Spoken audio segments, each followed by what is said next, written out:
welcome. This is Family Hour as part of the Yawa blog. We have some of our favorite people here. I don't see Leah yet in the scene. Oh, wait, now we I guess we have Leah. Or oh, there we go. I can be small. Leah can be big. We'll just leave the whole. Let's just do the whole show this way, and we'll have Leah and Wookie as the big picture, and we'll have Kevin up there at the top. I like the background, Kevin. You have definitely done some work there on your background. Very artsy fartsy. I'm impressed for this program. And Kirk, it's always great to see you. I appreciate you being here. You're the one that asked for the change of venue. We were going to continue to do our ongoing series on Katsir harvest.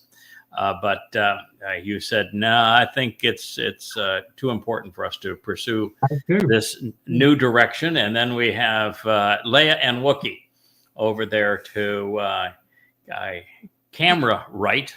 My left, there's the Wookie. Wookie is the star over there. I did a teaser just a matter of, I guess 30 minutes ago, on what this show is going to entail. And it is a most remarkable occurrence. I would say that, well, the most important discovery in human history is the one that I was able to deduce a matter of several years ago, and that we have gradually fine-tuned and are now presenting quite boldly, that though David is the Messiah, he is the Son of God. He is the former and returning King. And he is the one who told us exactly what day, 600 years in advance, that he would arrive to fulfill Pesach, Matzah, and Bokodim, and 1,000 years in advance of being crucified by the Romans in his fulfillment of Passover. He described his death by crucifixion 700 years before crucifixion even existed as a form of punishment. And throughout his Psalms, David explains the reasons why he made this decision, why Yahweh accepted it. And it was his Bashar body that served as the Passover lamb, and his Nefesh soul that carried our guilt into Sheol to deposit it there, never to be seen again, to perfect us so we could all be part of God's family. This means that there was no Jesus, that Paul created the myth as a counterfeit through identity theft in 52 CE, as he wrote his first letter to the Galatians, one that Yahweh actually predicted he would write exactly 666 years in advance through the prophet Shabbat, calling him out by name and calling him the plague of death. Putting the pieces of all of this puzzle together to reveal that there was no Christ, that there was no Jesus, that we are in a position, and now, boy, we had the I have been tuned. I have been tuned by the rich. So much better. There we go. We have two different mics working, but I think that in this particular case, it was an operator error, maybe a mine, on not turning on the little mic that we have here and expecting the big mic to carry the load. I'm told that just as a distraction, that I have an extremely booming voice, and therefore it is a challenge for our mics to not only pick up, well, it has no problem picking up my voice, but regulating it so that I don't blow others out when we do a cooperative show like this. So we're trying. I love your booming voice. Yes, we're trying a little different technique here. So that is the single most important discovery, I think, of human history. Yahweh does too, because he certainly draws a lot of attention to our revelation of it. And second on to that was to come up with the timeline and explain exactly when everything was going to transpire and when Yahweh was going to return with Dode, as well as when the next two harvests would be fulfilled. And how they would be fulfilled was, pretty extraordinary too. We've done a lot of programs on that.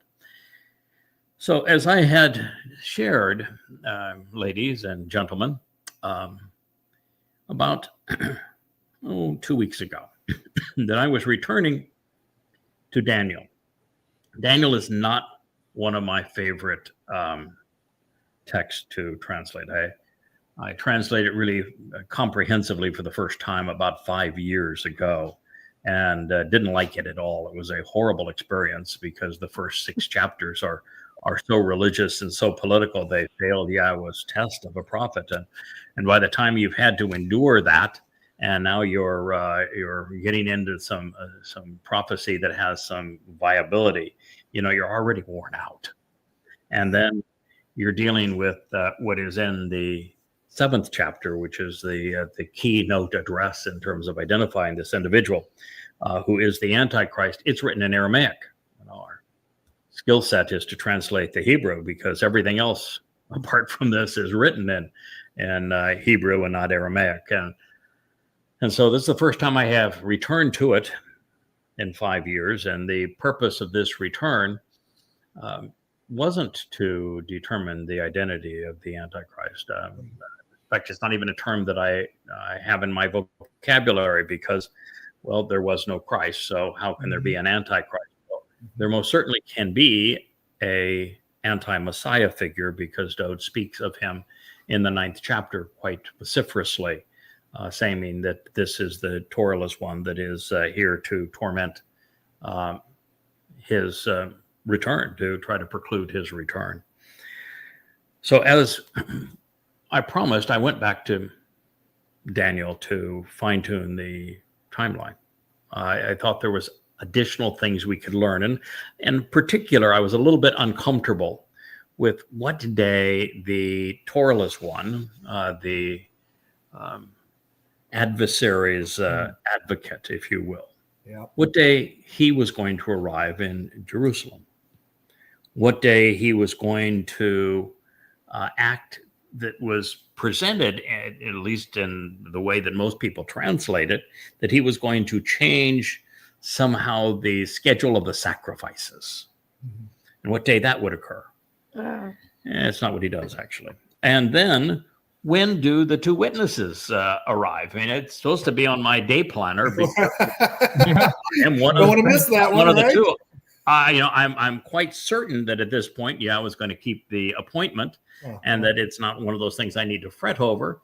But I'd like to be accurate when I give the date. And I don't know if you recall, but for a goodly period of time, I said that it was apparent to me that the 2 witnesses are going to arrive on Passover. Right. And we had a couple of women that were part of our company at the time said, no, dates doesn't work out. It has to be on the 1st of Abib. Said, well, they argued it and argued it. And so, what the heck? Another bigger fish to fry, and it didn't really matter to me all that matter. We just went, okay, well, maybe it is the 1st of Abib. So I had both, and both throughout the text. So I wanted to determine, really, let's go back and let's figure this out, because these are all little details that help to flesh out our story and make it as accurate as we can make it. That's why I returned to Daniel. I did not expect what I found. I had, I don't have a lot of expertise translating Aramaic. Many of the words are similar to Hebrew. They have slightly different grammatical forms and the different wording in a matter of things, but some consonantal shifts. It was, and the other issue is that Daniel is such a religious text that things are hugely altered to make it seem like it fits the rest of the picture. Like, you're familiar, I'm sure, with the Ancient of Days, fellas. Have you recall that term? Yeah. Sure. And we're told the Ancient of Days is a pseudonym for God. Yeah. Right. But what it really means is a significant accumulation of days, long days. That means you old. It means he's old. Right. That's what it means. It just means he's old. Yeah, lots of days, many days. He's old. And first, so I know you don't. You just go back through it and you say, wait a minute, these what we have been fed is just so far from what these words say. It's time just to throw the whole thing out. So we had a great fellow that makes a lot of comments on our Facebook page. I like him a lot. I think he's a smart guy. He adds a lot to our discussion. And he went back into my old volume 1 of Babel and says, boy, you're going to have to redo this a lot to come to the conclusion that you have identified the Antichrist. And indeed, I started over again. That's why we went down to one show a day and didn't do a show last weekend, and we've been doing one show a day, is that I need to make my way through all of this. I've done, and we're going to begin in actually Daniel 12, because Daniel 12, I think, is the proper introduction to all of this, where we're going to meet Michael. And I'm going to tell you who Michael is, just as I have told you who Daniel is. And then we're going to go to the 7th chapter. And at this point, I'm halfway through it. And this is like a 100-page document. We're just halfway through that. We'll finish 7. We'll do 8, and we'll return to 9. But I should say that as it relates to identifying the person known as the Antichrist, I became aware because my closest prophetic colleague is Yeshaya, Isaiah. And the last time that we were very diligent and rendered Yeshaya 17 and 18 as completely and as accurately as possible, we learned a number of things. And one of the number of things that we learned is that, in fact, Israel will be thinned at the waist. That means the two-state solution will be imposed on Israel before the celebration of Shabbat, which is the celebration of 7 years before Yahweh and Dod return. That means it's the 22nd of May in 2026. And that means that the two-state solution will be imposed prior to that time, 11 months from now. Now, that also means that since Isaiah 18 describes the United States, giving some 70 attributes of the United States to say it is America, and really an arrogant American, a busybody American that's in everybody's business, that is the one who betrays Israel and perpetrates this two-state solution. That when Donald Trump won the election back in November, I immediately, in our next program, came on the air and I began that program by saying that Donald Trump is the great betrayer. He is the Neville Chamberlain. He is the one who is going to sacrifice the high ground of Israel, just as Neville Chamberlain sacrificed the high ground of Czechoslovakia. And that Donald Trump's Hitler is Mohammed bin Salman, the Crown Prince of Saudi Arabia. And his Nazis that he's trying to appease are Muslims. And as a result, he will start World War III because Israel will not be defensible. And so I began to make that declaration boldly in all forms of social media and on these programs. I probably have upwards of 1,000 posts proclaiming this.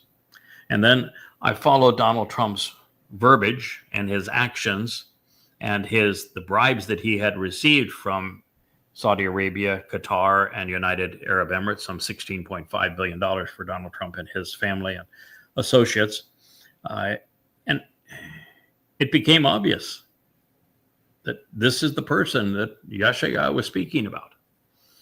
But you see, that isn't the only time that the treaty that severs Israel, that causes Israel to become indefensible, that awards a fake Palestinian state to the very terrorists who perpetrated Alaska flood. It's not the only time it's mentioned. You know when else it's mentioned, fellas? Come in here. Daniel 9. When Gabriel, who is Dode, God's most competent and capable man, tells us when he's going to arrive to fulfill Pesach Matzon B'Kodim, dating it exactly. He goes on to say that in the last 7 years, there's going to be a Toraless one, his principal adversary, a human manifestation of Hasatan, if you will. And that he is going to be the advocate. Mm-hmm. And he is going to impose this treaty that is going to be sanctioned by a great number of people, but he will be the primary shaker and mover that makes this happen. And then he talks about the behavior of this Toraless one. The person who has already arranged the conference and announced what his intent is, actually arranged it for 3 weeks ago, but the 12-day war got in the way. Mm. And so they've rescheduled it for the last week of this month. And the Trump White House has already announced that they're embracing the two-state solution. And the conference is headlined by Donald Trump, Mohammed bin Salman of Saudi Arabia, and Macron of France. And it will be to impose the Palestinian state. That's why at their dinner together, remember when a reporter asked Donald Trump, do you support a two-state solution? And he said, why don't we ask the foremost expert on this, sitting right Bibi across the table from me. What do you say, Bibi? And Bibi said, we support the full governmental authority of a Palestinian state. It's been done. And so it was obvious that I was right in this regard, but that's still is a long way from saying, well, okay, so he's the great betrayer. That's true. He is. But it's a long way from calling Donald J. Trump the Antichrist. And that is what we're going to prove in a series of programs beginning this evening. So with the fate of humankind and your soul hanging in the balance, I'd like to present the concluding chapter of Daniel for your consideration. It begins, and so at that time, Mikael, the one who is truthful and right about God, who is correct about the Almighty, who validates these connections with God. It is a compound of my, who is, ki, ka, ken, verifying these associations, connections, and comparisons to be correct, truthful, even emphatic and certain regarding El, Almighty God, who is representing the King, will have an important role in nourishing the growth and promoting your family's children. And he will take a stand and be present and accountable.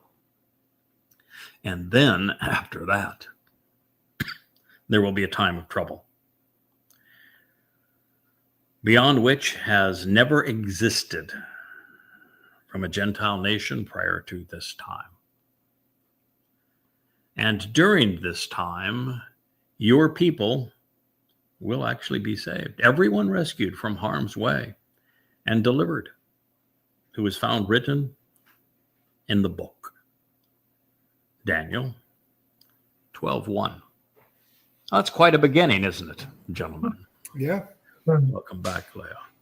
So are you familiar with somebody who has been placed in this position by Yahweh, whose role it is to be right and truthful about God, whose job it is to represent the King, who is Dode, who is nourishing the growth and promoting the family's children, taking a stand and present and accountable prior to the time of trouble? I might know a guy. Yeah, there's only one. There's Yeah. only one. We talk to him daily. We see him daily I know. doing exactly that. It's all true. And there's no one else in human history that fits that role. Yeah. And I fit this role in 1,000 different ways because there is 1,000 prophecies regarding this. And now he has a name. His name, in addition to Yada, the Bashar, herald, the Kol voice, the pay mouth, the Choder, which is the secondary stem, the sucker off the fallen rootstock, the Adamah Parah, this man who is productive as a bull. All of these things. And Vallejo, what is it that you're now searching for? Batteries. Okay, well, we Family show. having some family issues here to get this show working correctly, which means we don't turn that thing off after each use, probably. Nonetheless, there's no one ever that has even approximated any one of the 1,000 prophecies regarding this individual, the Nakar. He's a observant foreigner. Mm-hmm. He is referred to as Midod, next to Eldod, even in the Torah. He is the final Zeroah. And so this is a marvelous introduction to the very person who's going to be able to not only save those who are written in the book, those who are covenant and family of God, and he is performing this role not only for the covenant family, but for the remnant of Yisrael. But it is interesting with Yahweh that as a being who is infinite in time, Yahweh had the ability to take his prophets forward in time and even some back in time and to show them what occurred or will occur and then have them go back to their time to write it down so that we would have a written record of those prophecies, which are really future history or ancient history in the case of some of the testimony. And so God can take a soul forward or back in time. Yes, because in God's purview, there is no time. Well, there is time. It's just the fullness of time. Right. On a photon of light, it's not that it's timeless, it's time full. Yes. So all time exists simultaneously for someone who lives in the fullness of the fourth dimension, and Yahweh is a seven-dimensional being. Therefore, in my case, he's taken me back twice that I know of. Once is to be there in the tent of the restoring witness with my king, Dod, as my Dod with Eldod in the Torah during the time of the meltdown of the children of Israel where Moshe gave up. And Yahweh had to show Moshe that, no, I have this under wraps here. I got a couple guys. Yeah, I got a couple of guys. I know a couple of guys. I got a couple guys. Guys. Here. Yeah, I got a couple of guys. And then it's happening here. Yeah. Because you say, well, Michael is named, and he is not an angel, he is a man. And Gabriel has been named throughout to Daniel, who is God's most capable and competent man. He's Dod. There is a third who will join us. Mm-hmm. And the cast of characters in the last days. My favorite guy. Yeah. Elia. Elia. He is going to have so much fun. He is. Yeah. Yeah. Michael and who is Yada? Elia means Yah is God. And of course, Dod. That's God's cast of characters. And so that is why this final prophecy from Babylon is introduced this way. So there are some 13 references to Michael in the Torah and the prophets, the Psalms, 10 of which address ordinary individuals from long ago who play no significant role. 3 depictions which apply to this particular individual are found only in Daniel, with the 2 other appearing in the 10th chapter. Therefore, what we know of him, his identity and purpose, is explained here from the role that he plays as well as from his name. The most overriding clue as to the nature of this individual is the recognition that Makael, one who is truthful and right about God, is a descriptive title rather than a name each of the three times that it is presented. It is a compound of several Hebrew words beginning with my, which is an interrogatory, encouraging us to ponder the who is being addressed. Now, this is followed by a contradiction, or a contraction, I should say, of ki, of ka, of ken, to emphasize something that makes it certain, or indeed to compare one thing to another, or to validate something with testimony that is irrefutable. And if ki, it means indeed speaking of someone who is certain, sure, and truthful, who is emphatic and reasonable. If ka, then this individual has a propensity to make the kind of comparisons and associations needed to understand. And if ken, then this individual's claims about, are verifiable, they're correct, truthful, and certain. As for Makael, it concludes with El, which is Yahweh's title, meaning Almighty God. Therefore, Makael asks those seeking to understand, to inquire about who is indeed confident and truthful, emphatic and reasonable about God, constantly and definitely making the kind of comparisons and associations needed to verify that what he says is correct. I might know a guy. God. You know a guy too? Mm-hmm. Yeah, I think we all know a guy at this point. More succinctly, Makael is the one who is truthful and right about God. As we would expect from such an individual, especially as we approach Dod's return to defend and lead his people, Makael is Sar. He's representing the king. He is Sar, serving the anointed leader by focusing on his family and of their relationship with God. And as a result, he is Sar, clearly designated and overtly authorized, resolutely empowered on behalf of the king. And there are, as I say, 1,000 prophecies in this regard. And Dod himself writes vociferously of this individual. So few things are really more important than recognizing that Dod is the Son of God, our shepherd and the Lamb, the Messiah and the returning king. The realization not only nullifies the aspirations of Judaism, Christianity, and Islam, it presents the ultimate Yehud calling his people home. This is an essential truth that we find now documented throughout the 35 volumes of Yada Yahweh, and in particular in Coming Home. It is Makael's most revealing and valuable gift to his king, as well as to the covenant family.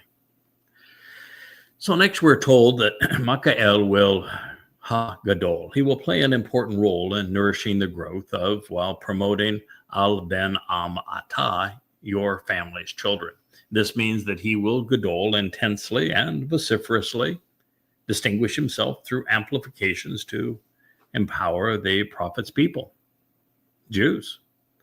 And if you recall, in Isaiah 11, we discovered that the choder will be fortified by the Ruach of Gabarah, which embodies and enables, emboldens, if you will, him like in exactly this manner on behalf of the mission that has been chosen. He is Gadol. Further, not only will Makael Ahmad be appointed and supported while taking a stand on behalf of the chosen people, he will begin immediately prior to Eth Sarah. I don't even think there's anybody on the planet that was able to designate when Eth Sarah, the time of troubles, would begin, or even explain what's going to happen during them or anything about them. And yet this is one of Michael's primary contributions. It starts the 22nd of May of 2026, 7 years prior to the return. And we have documented everything that's going to take place during this time. And make no mistake, we are told that the resulting Sarah, time of confinement and adversity, will be the result of Goyim and their nations being more adversarial than at any time in Israel's history. Worse than Assyria, Babylon, Greece, Rome, under the Christian church, as at the hands of Muslims, Nazis, and more recently, even Marxists. This is the worst of the worst. And if that was not enough to correctly identify Michael, the one who was truthful and right about God, and place him ba'eth ha-he in this specific period, this contribution to Yahweh's family, we're told, will be matzah. It will be something that is found and then shared, kathab, as it is written in a book, such that Yehudim are malat, rescued from harm's way and delivered unto Yahweh during this time of trouble, which happens 3 times. Now, recognizing that this realization regarding Michael destroys the credibility of Judaism because he is right about God, Christianity and Islam, for both the same reason, let's be thorough in our analysis. When Michael is initially introduced, it is in Daniel 10:13, where he is Ichad ha-sar ha-rishon. Ichad means that Michael is either a certain one of, the one and only of, in this stated rule, or he is the first and foremost for this particular occasion. So he's not ordinary.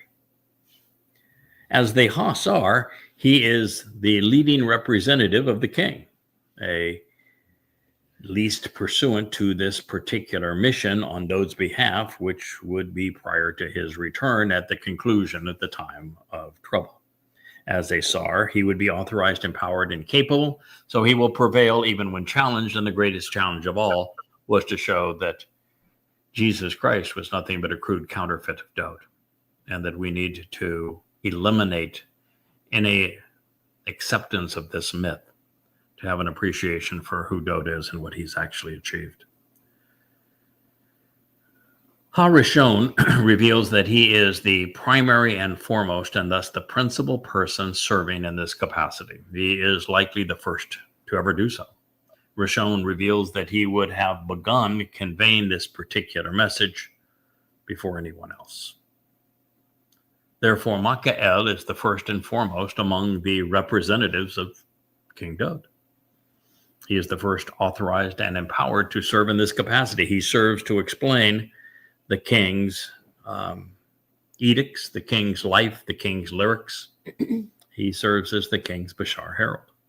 Now, this is further affirmed in Daniel 10:14, which is in Michael's voice, and it reads, "Now I have come to provide you with an understanding of what will happen to your people in the end of days, because the revelation pertains to that time."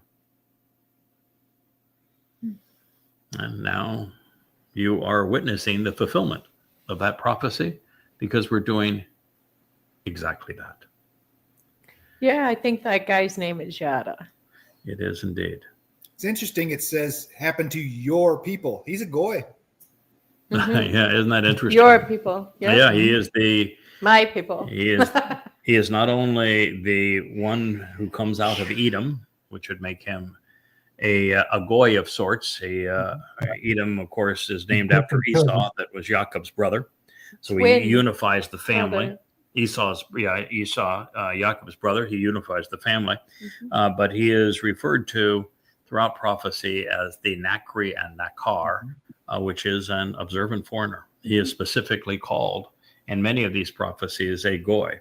And the reason Yahweh returned to a goy, I think, was threefold. One, he likes to come full circle in all of his stories, and he began this story with goy.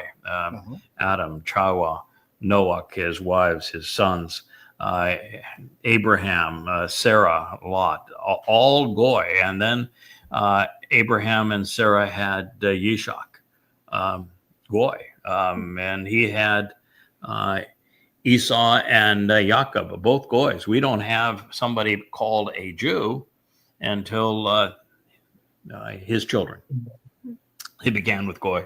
Yahweh likes to return to where he began, just like we began in the garden. We're returning to the garden. The second reason is the most important. There was no Jew available, not a single one. God says throughout the prophets, I looked and I could find no one that was willing to listen to me.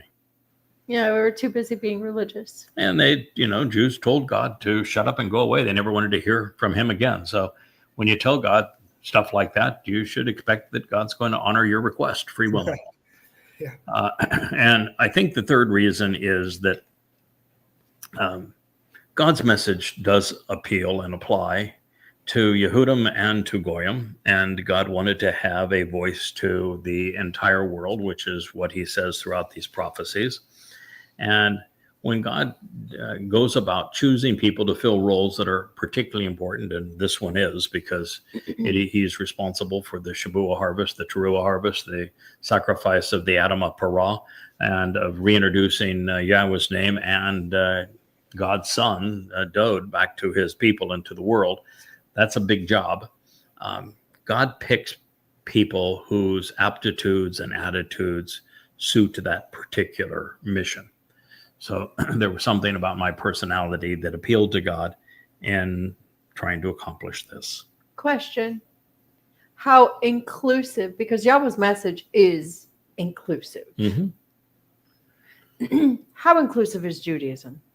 Do you know? How inclusive is Judaism? Yeah. No, it's not. It's exactly the opposite. Even if you wanted to, the rabbis are instructed to run you off. Yes. Yeah, they don't want people converting to Judaism.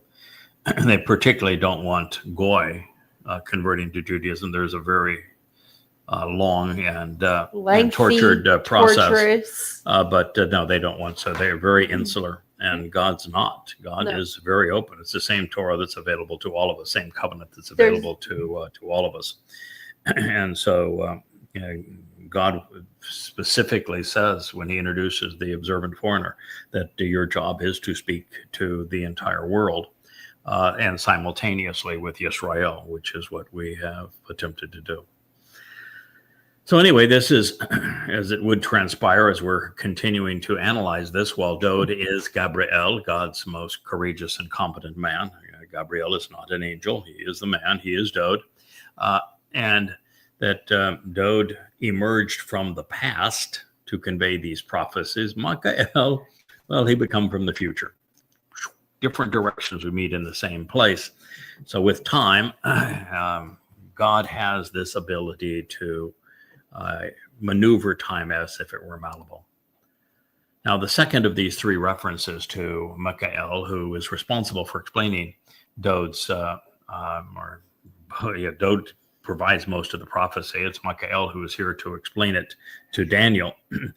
And even the vision that Daniel sees, it's Mikael's job to explain that vision to him. And it is found in the 21st and concluding statement of the 10th chapter. So there we learned that his role was Nagad, to conspicuously report to us by Ha-Rashum, having been inscribed by Kathab in writing in a book, Emeth, which is trustworthy, enduring, and reliable. And it also reveals that he was and will be Lo Echad Shazak. He is uniquely contentious. He's very intense, even overpowering, in pursuit of the restoration of God's people. Now, this sounds a lot like Yada Yahweh, and particularly coming home, and of course this Yahweh blog. This is the attitude that God wanted brought to this occasion. And really, there is no other attitude that's going to work with his people. You are either bold and tenacious and tough and unrelenting, or you have no chance of getting past the stubbornness of Jews. Not with my people, though. No. So Makael is a Tsar, leading representative of the king and his family in this regard. It is mistakenly assumed that Makael is the name of an archangel. Not so much. You're looking at him. So if I look like an archangel, you do to me, honey. But okay, well, yeah. Nice to have your wife love you. But such nonsense. Yeah, that nonsense comes from the book of Jude in the New Testament, where there is a mythical dispute between Michael, the archangel, and the devil over the body of Moses. Oh, God. And it reads, durst not bring against him a railing accusation. Let me assure you, in those who venerate grave sites, the prophet's words matter. Well, his body was irrelevant. That's the one thing you learn about the fulfillment of Pesach, about the fulfillment of Teruah with the red heifer. The body serves a purpose, and then it's gone. And you're glad to be rid of it. Yeah, if you're not looking at it as a cocoon by now, it's going to birth something much more beautiful. You know, it's the whole concept of the Christian Mr. Christ being resurrected. No, that's the wrong direction, you know. But I kind of like the idea of an antichrist. If there were, yes, absolutely. If there were an antichrist, I would be it. I'm also anti Mr. Christ, but that isn't the intent of the term. I know. So Malak serve Yahweh, and he can deploy them to serve mortal men. And you read in the 91st Psalm exactly how Yahweh uses them in this regard. But they are seldom deployed to Tsar, represent kings. Moreover, there is no record of anyone named Makael writing anything which would Gadol have promoted the growth of Yahweh's family. In particular, while Malak have speaking roles, they are seldom vociferous, and they do not rely upon amplification, nor is their role to magnify anyone. And as we will discover in due time, Gabriel isn't a Malak either. He is instead the greatest of men. You know, therefore, Makael is the descriptive of a person who validates and verifies the status of man's relationship with the Almighty, and he will be present and accountable, appointed and supported prior to Yisrael's descent into the time of trouble. In fact, he will be on the job for that, at that point, 2.5 decades, 25 years of every waking hour, 6 to 7 days a week. Well over 100,000 hours prior to this time. The result is the books that you see behind me. Now, since there is no one using translations of the Torah and prophets and their insights derived from them to compose anything comparable to the 35 volumes of Yada Yahweh, which means to know Yahweh, especially now just 10, 11 months removed from the time of trouble, well, you are witnessing the fulfillment of this prophecy. And since I'm the first to deduce that Dod is the Messiah, the Son of God, and the returning King, who fulfilled Pesach, Matzah, and Bikurim, and will arrive on Kippurim after I fulfill Shabuah and Teruah, there is no possibility of anyone else serving in the role of Makael. And therefore, Yahweh has positioned Yada to herald Dod's return as our king. And now also pertinent, Makael's role is to explain Daniel's vision so that the world understands it before it's too late. And with this introduction, I should have naturally assumed, well, you know, in this process, we are going to be able to deduce not only the timeline, which is why we came here, but who the players are. Mm-hmm. And the most famous of the players that is deduced here is that guy that is known as the Antichrist. Well, that's not the way the term is written here. He's presented as a Torahless one. Now, as bad as Rome and Roman Catholicism have been, what is about to unfold will be far worse. In the annals of human history, considering the blight of nations, even the bitterness of the Goy, nothing has ever existed which can be compared to the Eth Zara, the period of anguish, adversity, and of the adversary. All we have read has built up to this point. And that's a lot, considering the 25,000 pages that surround me. All free, by the way, at yadayad.com. The confounding confusion of Babylon and the Bible was horrific, as it metastasized through Persia, Greece, Rome, and Christianity. But it will become more vicious still and deadly, because the worst is yet to come. Now, fortunately, it is during the time of trouble that God's people are going to be saved. And those who are rescued will find their names scribed in the book of life. Shabbat and Teruah serve as the bookends for the time of trouble, the beginning and the end.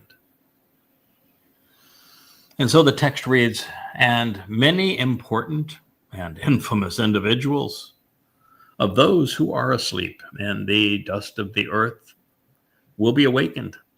Some of these to restoration of life everlasting, and others to eternal scorn and shame, insults and reproach, accusations and censure, for having been abhorrent and appalling. Daniel 12:2. What do you make of that, Captain Kirk? I'll tell you, it's odd. I didn't realize that everyone would be asleep, but I guess they are. And it's curious how I think it's going to be a very small amount. So yep. I think you're on the right track there. The fact is that it only speaks of those who are asleep in the dust of the earth who will be awakened. It doesn't say that everyone who has lived is going to be awakened, does it? Oh, no, it just says actually many. It's Rob, numerous. Now, there have been 100 billion humans that have come and gone this way. It doesn't say there's 100 billion people. No, it just uses Rob, numerous, an undisclosed but significant quantity. So that's the first clue. And what does that mean? That means that the deduction that I made very early on, which is, I think, one of the most profoundly important that I ever made, which is that there are three destinations for human souls. Yep. And that the vast preponderance of people don't have a reward. They don't have a penalty either. Their souls simply cease to exist. It is dust to dust. No reward, no penalty, no eternal life in heaven or Sheol. Almost everyone who has lived on this planet had their life, and when it's over, it's simply one and done. Over. However, there are some people who will be in this altered state, this altered state of consciousness is really what the word means, yashen, who are going to be awakened, and they will have Pesach, Matzah, and Bokurim as fulfilled by Dode applied to them, so that they become restored to life everlasting. So these are people who passed away before Dode fulfilled Pesach, Matzah, and Bokurim, because he provided the means of opening the doorway to life on Passover, and he provided the means of carrying our guilt away into Sheol, never to be seen again. You could not have known that prior to him doing it. No one could have known it. So even an Abraham and a Sarah could not have known that. Exactly. And so there are people who Ruth and Boaz, they wouldn't know it. Who would have no clue as to how God is going to resolve this. Mm-hmm. And so God just said, I'll put you in a state of unconsciousness and sleep with your father. And when it's time, I will raise you, and you will be the beneficiary of this, and you'll say, oh, wow, what a great plan. Glad this happened. Thank you, Dode. Because it's important that everybody that is in the kingdom of Dode, as we go forward, everyone is going to be there because of what Dode has done, which makes it possible for Dode to be king of forevermore, because every one of us are going to be appreciative of what he has achieved for us. And that means even those who have passed away before will be in this process. Now, that also means 0 power struggles. Now, there is also the possibility, just in these last 20 some odd years, that there are individuals. I know a really wonderful guy, Richard was his name. He had a website that reflected a lot on what we have Richard done. McCord. Yes, Richard McCord, and we communicated almost daily, and sometimes we fought like brothers, and sometimes we hugged like brothers. But Richard McCord, I would have every reason to conclude was covenant, and he had poor health and he passed away.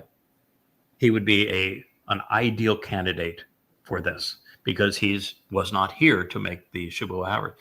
We have 2 or 3 individuals who are currently part of the covenant who have really threatening cancer that is being held at bay somewhat, but whether or not they will make the next 10 months, we don't know. But I can tell you, they need to be part of the covenant family. They will be part of the covenant family. This is the means to take care of that. And it's only their souls, not their bodies. You don't have to care where you. We're not taking what happens those to your anyway. body. It's just your soul. Yeah. So those who are asleep in the dust of the earth, they will be awakened, and some to restoration and life, and others to eternal insults, reproach, accusations, and censure. And this is one of the reasons we came to know that there are 3 destinations for human souls, because of the fact that eternal life of scorn and accusation and censure is not death. And God speaks of death more than anything else for a soul. It's not. So this conveys all 3 opportunities. Yeah, there's Muth, and then there's Muth. Mm-hmm.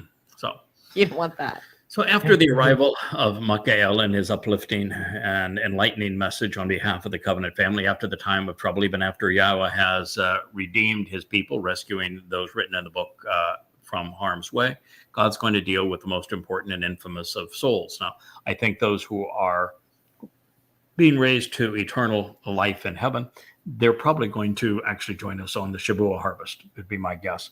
And so the judgment of the others will transpire, I would be assumed, at the end of all of this. But, there would be no reason why God would have to postpone it.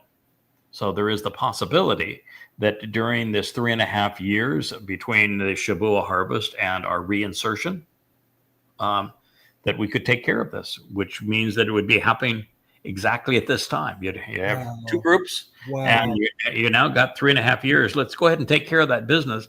The advantage of doing it this way is that when we have the great wedding and the family reception and the great homecoming, and now we're entering Eden for the first time, this fellow that God is describing here, since he's responsible, Michael, he's responsible for making a judgment regarding these souls.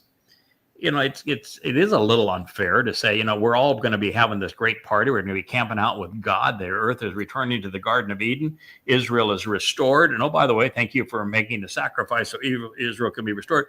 But you're going to spend the next X number of days, weeks, or months judging all of the yucky people that have come this way.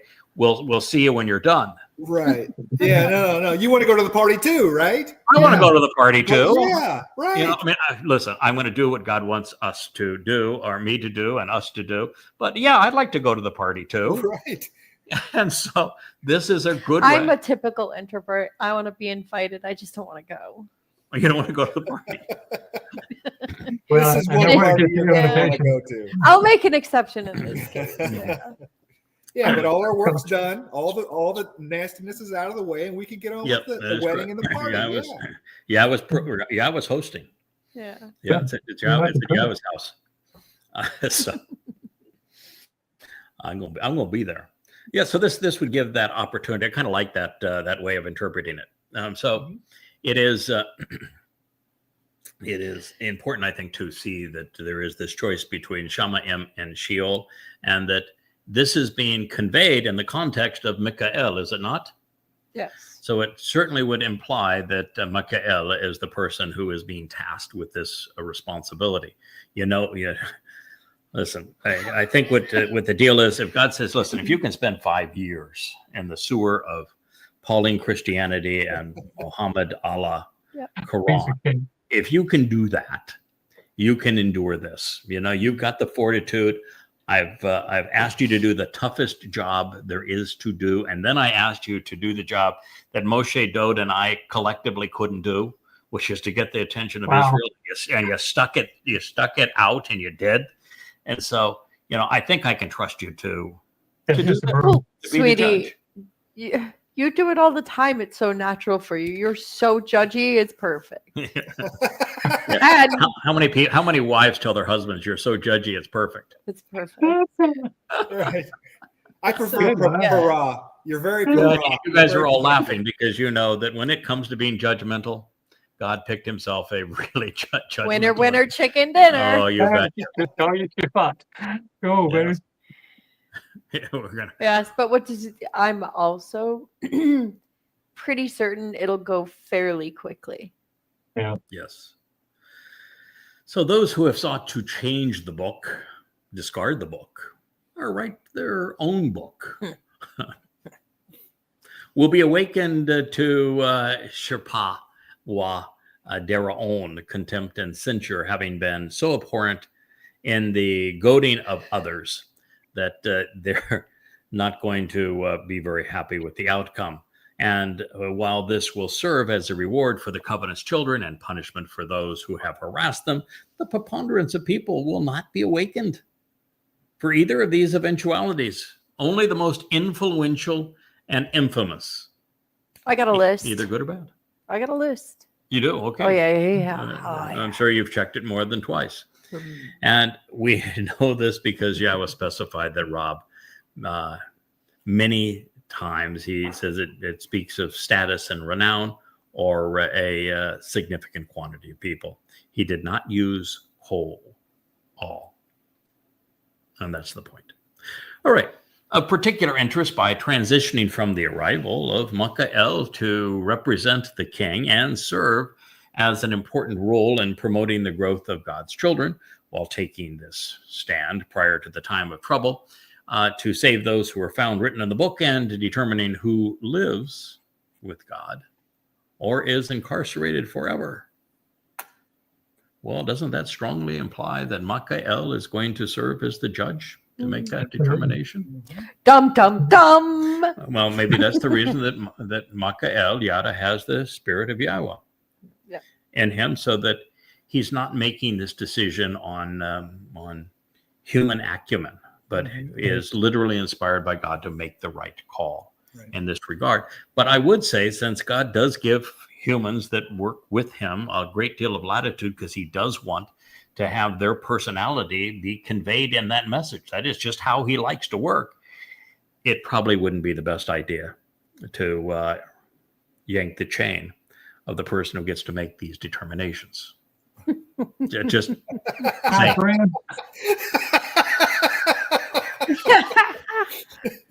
Something you may want to think about. It's like, Donald Trump had no compunction even going against the mountain that roared for him and Tucker, and then he went against the man that kept him out of jail and got him elected, and the richest man in the world, and Elon, and he's willing to take on anyone. But when we go mano a mano, I think he's going to find that taking me on is a really bad call, and it's and in the end, I get to judge him and condemn him. Mm-hmm. And he's not going to find that very pleasant, because this time I'm going to shut his little yap so he can't whine and complain otherwise. So therefore... And then we get to torture him, right?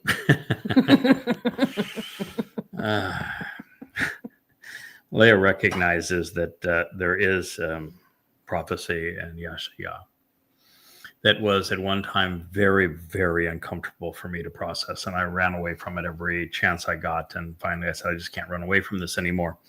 But in the book on Chodorin, Yeshaya says, Yahweh is all about recompense.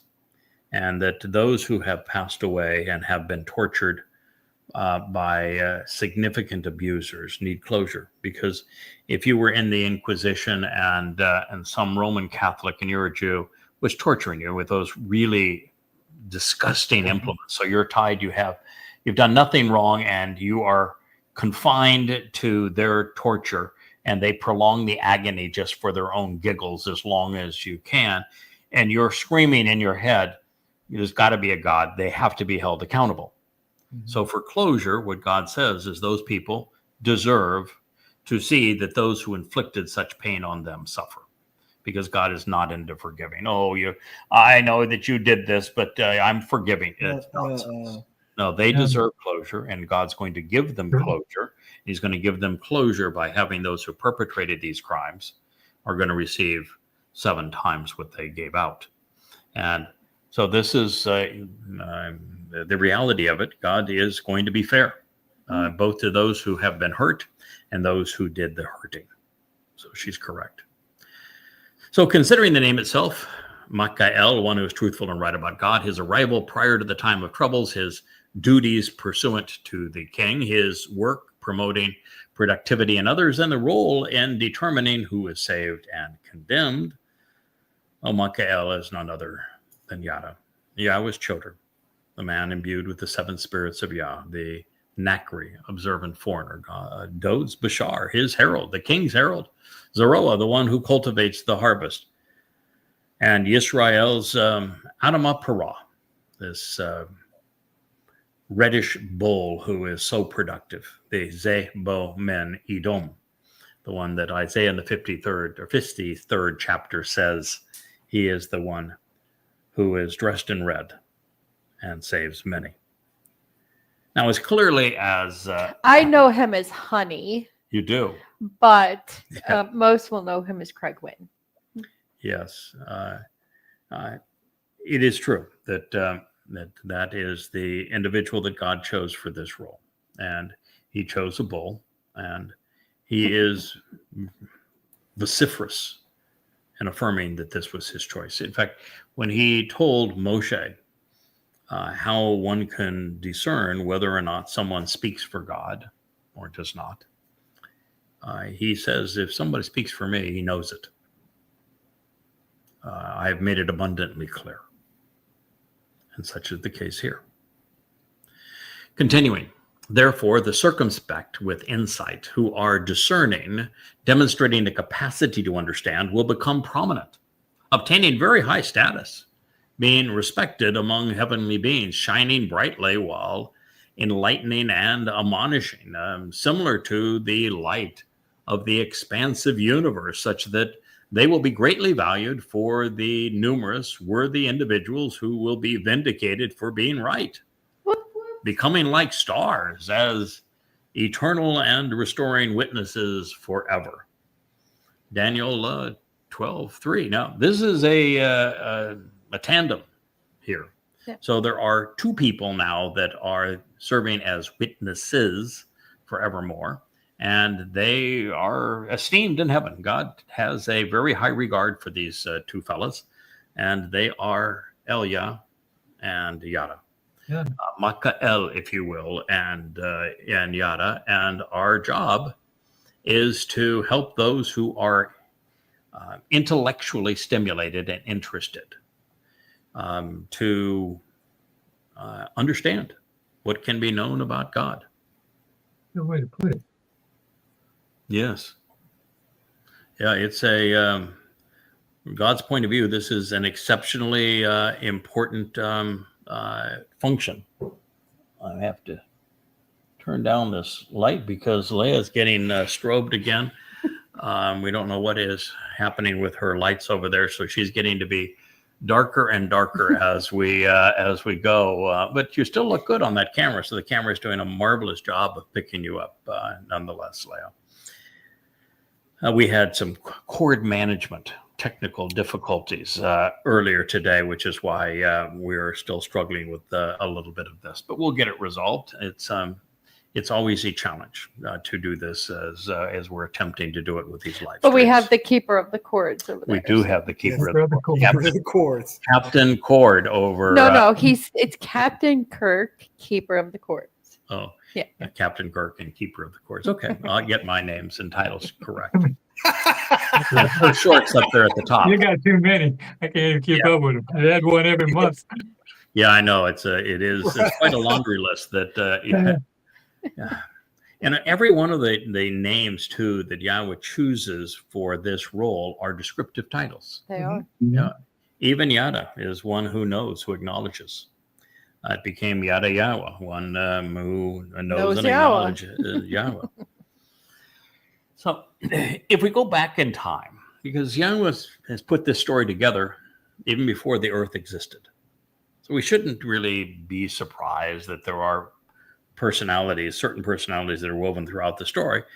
In his narrative regarding the fourth day of creation, symbolic of the era when Dod fulfilled the spring Moedim in year 4000 Yah, God revealed that there would be two luminaries who would be visible. The greater luminary representing the sun. Well, that's Dod. And Yahweh affirms it because in the 89th Mizmor, he says that Dod is returning as brilliant as the sun. So that's Gabriel. And he did fulfill the first three Mizmor, Pesach, Matzah, and Bakorim. The lesser luminary represents the moon, and he's Yada. He is the king's herald, and he's presented here as Makael, and his job is not only to fulfill the harvest of Shabuah and Teruah, he reflects the king's lights, which is why he's called the lesser luminary for the purpose of fulfilling the Moedim and the fourth day of creation.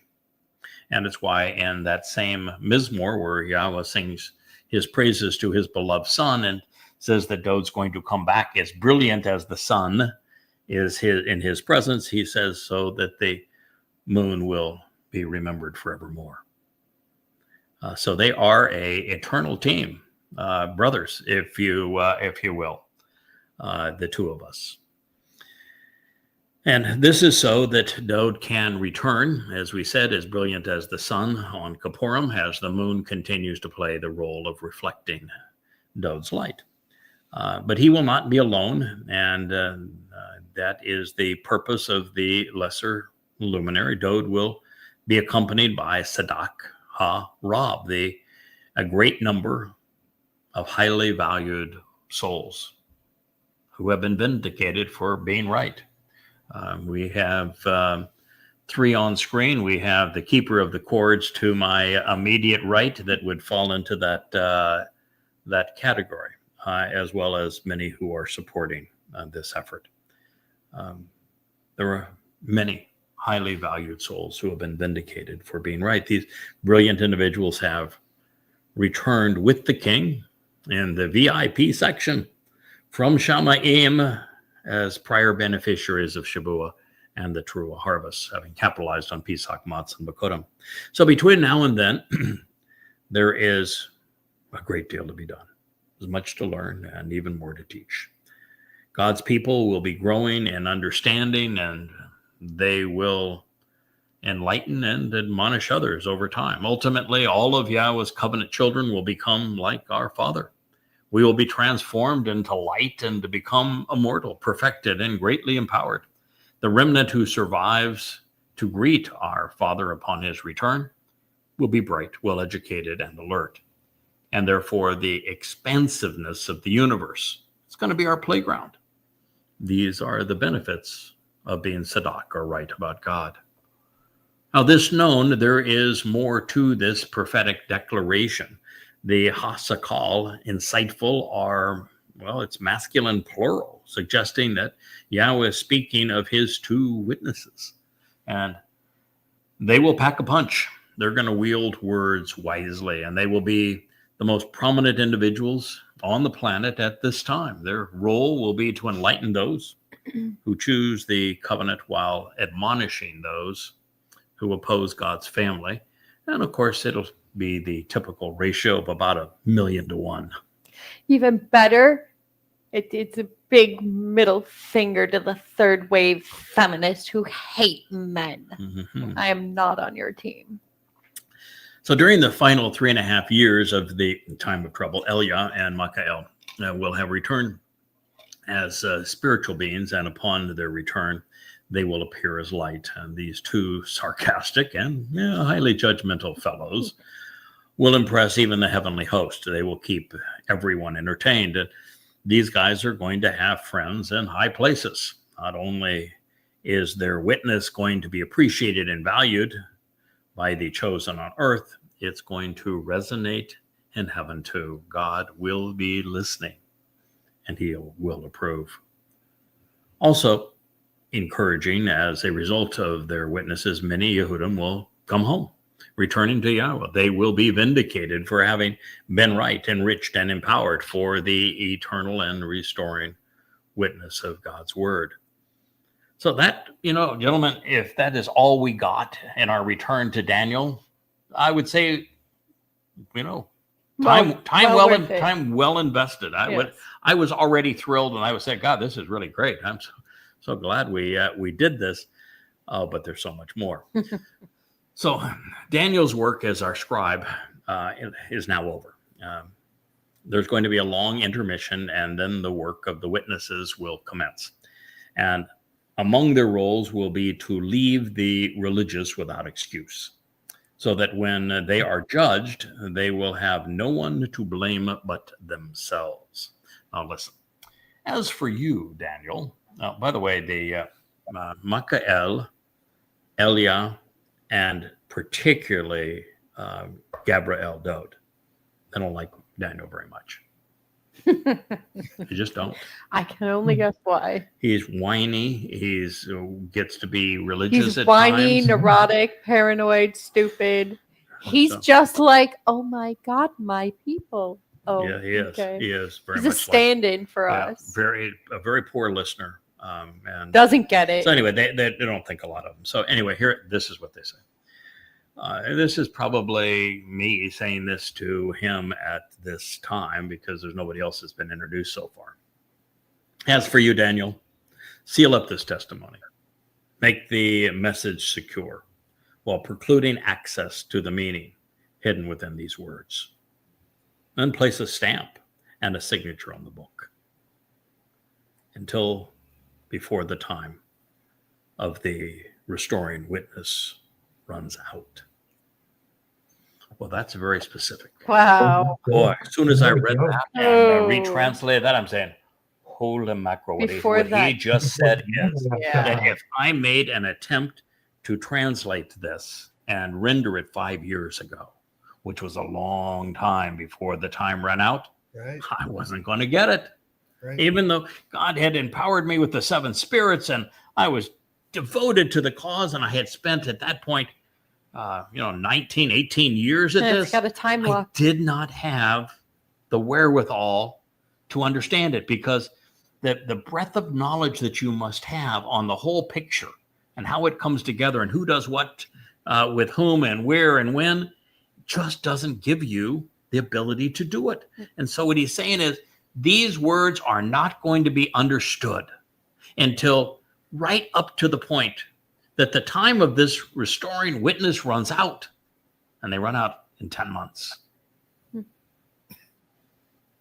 So now when I read that, I also had Will, I better be able to get it.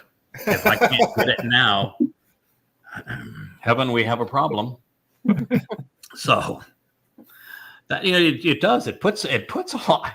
You guys are laughing, but imagine being in my spot. I'm telling this to Daniel about me, such that now's the time. It's put up or shut up. And 5 years ago, you weren't in a position to even. You were still grasping with Nakar. You hadn't even got to Choder yet. You were still grasping with Nakar. Hey, that's correct. Me coming out of the cloud. I had no idea that Doug served as the Passover lamb. I think back then I was telling you to put your big boy pants on. Oh, and I was.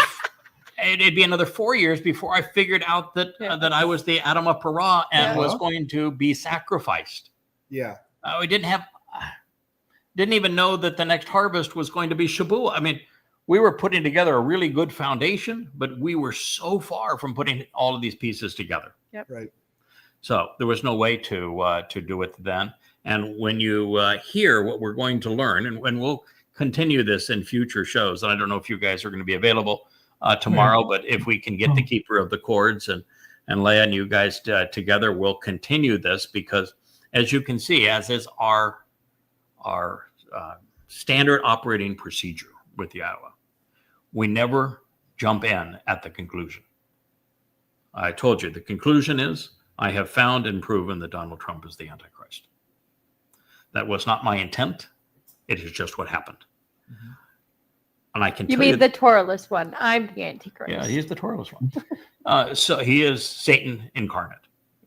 And so what we do is we put everything in context the way that God framed the issue, so that you have an understanding as to how we got there, why we got there now, and not at any other time. Yeah. And so that's why we do it this way. And we're just never going to change. It says many, and notably even rabbis and others who are infamous and exalted, will wander about aimlessly as if rowing up a waterfall, even with access to this information, which leads to understanding becoming more prevalent. So even with all this information, God said, you're still not going to get it. Nobody's going to get it. Yep. Famous people, infamous people, everyone's going to want to go around aimlessly. No one, even with this information being available, it says no one is going to get it. Okay. So this realization is one of the reasons we turn to Daniel 12 prior to analyzing the symbols presented throughout the 7th chapter. And an accurate assessment of the events is being foretold, even identifying the names of the people and the nations. And God is saying, well, Michael is saying, that it would be impossible to explain what you're going to hear prior to right now by this person, Michael, because Yahweh has deemed and determined it appropriate to disclose now, 10 months prior to the Shabbat harvest, and not a moment sooner. So as I share these thoughts with you in what now is the early summer months of 2025, just 99 months left until Yahweh's return. Only 10 months now prior to the commencement of the time of troubles. I have found that we are finally close enough to both that we will prevail in unraveling the mystery of who will be doing what to whom and when. So we're going to set the stage. We're going to present Yahweh's prophetic witness, and we are going to analyze it as completely as possible. I was particularly fond of the concluding statement, which read, Rab Shub Ra Rabba Ha Da'af. Many, and notably even rabbis, as well as others who are infamous and exalted, will wander about aimlessly while foolishly attempting to row up a waterfall, doing so at a time when access to quality information, which leads to understanding, is becoming more prevalent and more pervasive. I love the term rowing up a waterfall. I've used it, well, for the last 20 or 30 years. So how do you roll up a waterfall? That's difficult. Rolling up a waterfall is difficult. That's why the term exists. I don't get it.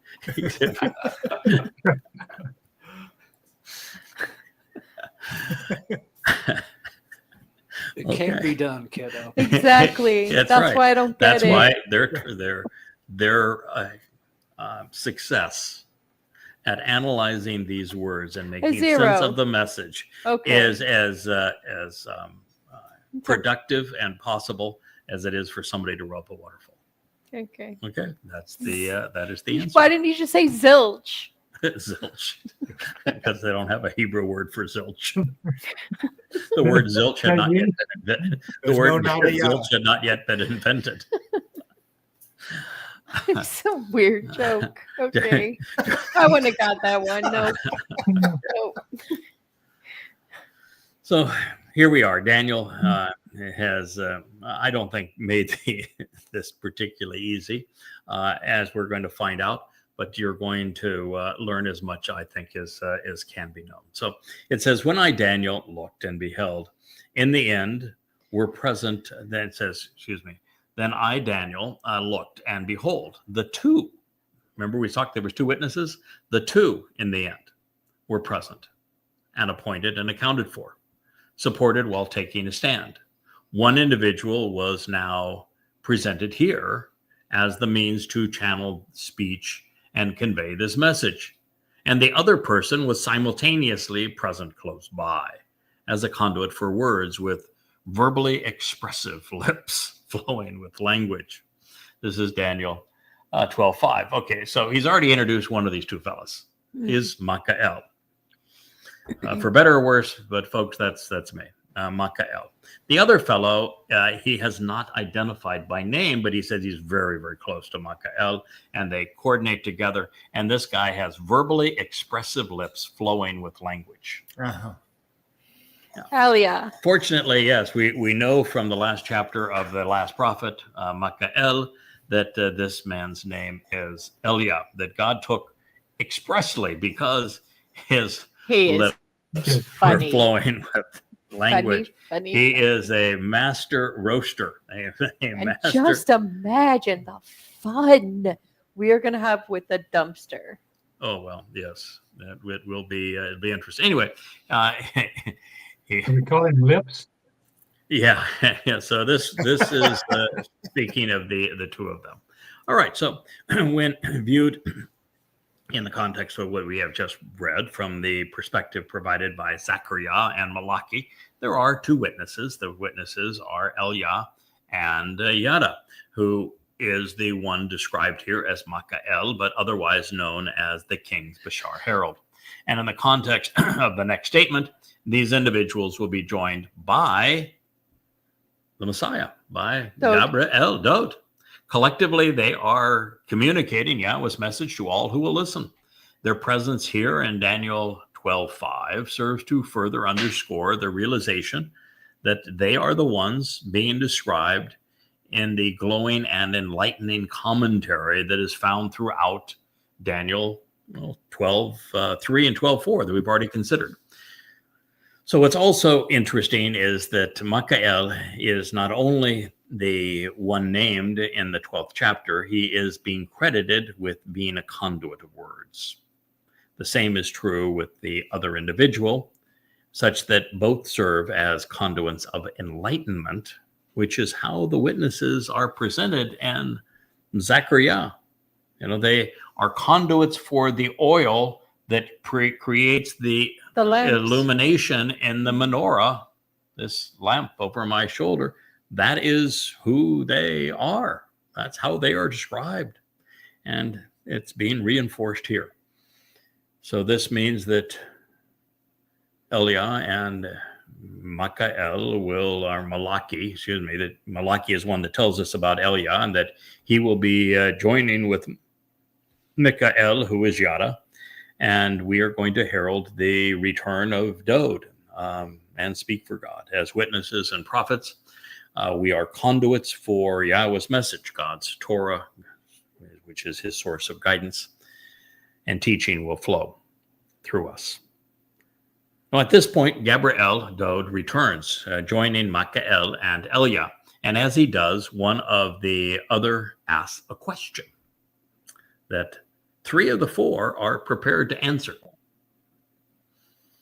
Then he said, to the individual of linen garments, that would be Dode, who for the purpose of the relationship was from the dimension above and beyond, the source of the waters of the stream. How long will this restoring witness be until the end of these distinguishing and intensely wonderful explanations and astonishing communications of things that would otherwise be difficult to understand? Daniel 12:6. Now we're getting to the very reason we return to Daniel. time, right? How long will it be? Yeah. Dum, dum, dum. Particularly pertaining to the witnesses and these profound revelations that they are making. Well, so it should be obvious as to who asked this question, because those present at the time are Daniel, not the sharpest guy around; Gabriel, who is a synonym for Dode, the sharpest of all time; Elia, who isn't named until Malachi, but is the man with the greatest gift of gab in the history of Yahweh's prophets; and Yada, who's a fairly profuse speaker as well, and has come to know a few things, which is why he's called Yada, now referred to as Michael. Now, one of these individuals posed the question to the fourth, the one in Bod, linen, from Ma'al, greater dimensions, about how much time is remaining. And since everyone but Daniel would have known the answer, this question is being asked for our benefit, and it will be answered. Now, I suspect that the reason the man in linen wasn't identified on this occasion is because he was previously introduced as Gabriel, and therefore is, well, the king of Israel, Dode. He is the one dressed in linen because he's serving as the high priest to anoint the mercy seat of the Ark of the Covenant when he arrives on Kippurim, as is required in the Torah.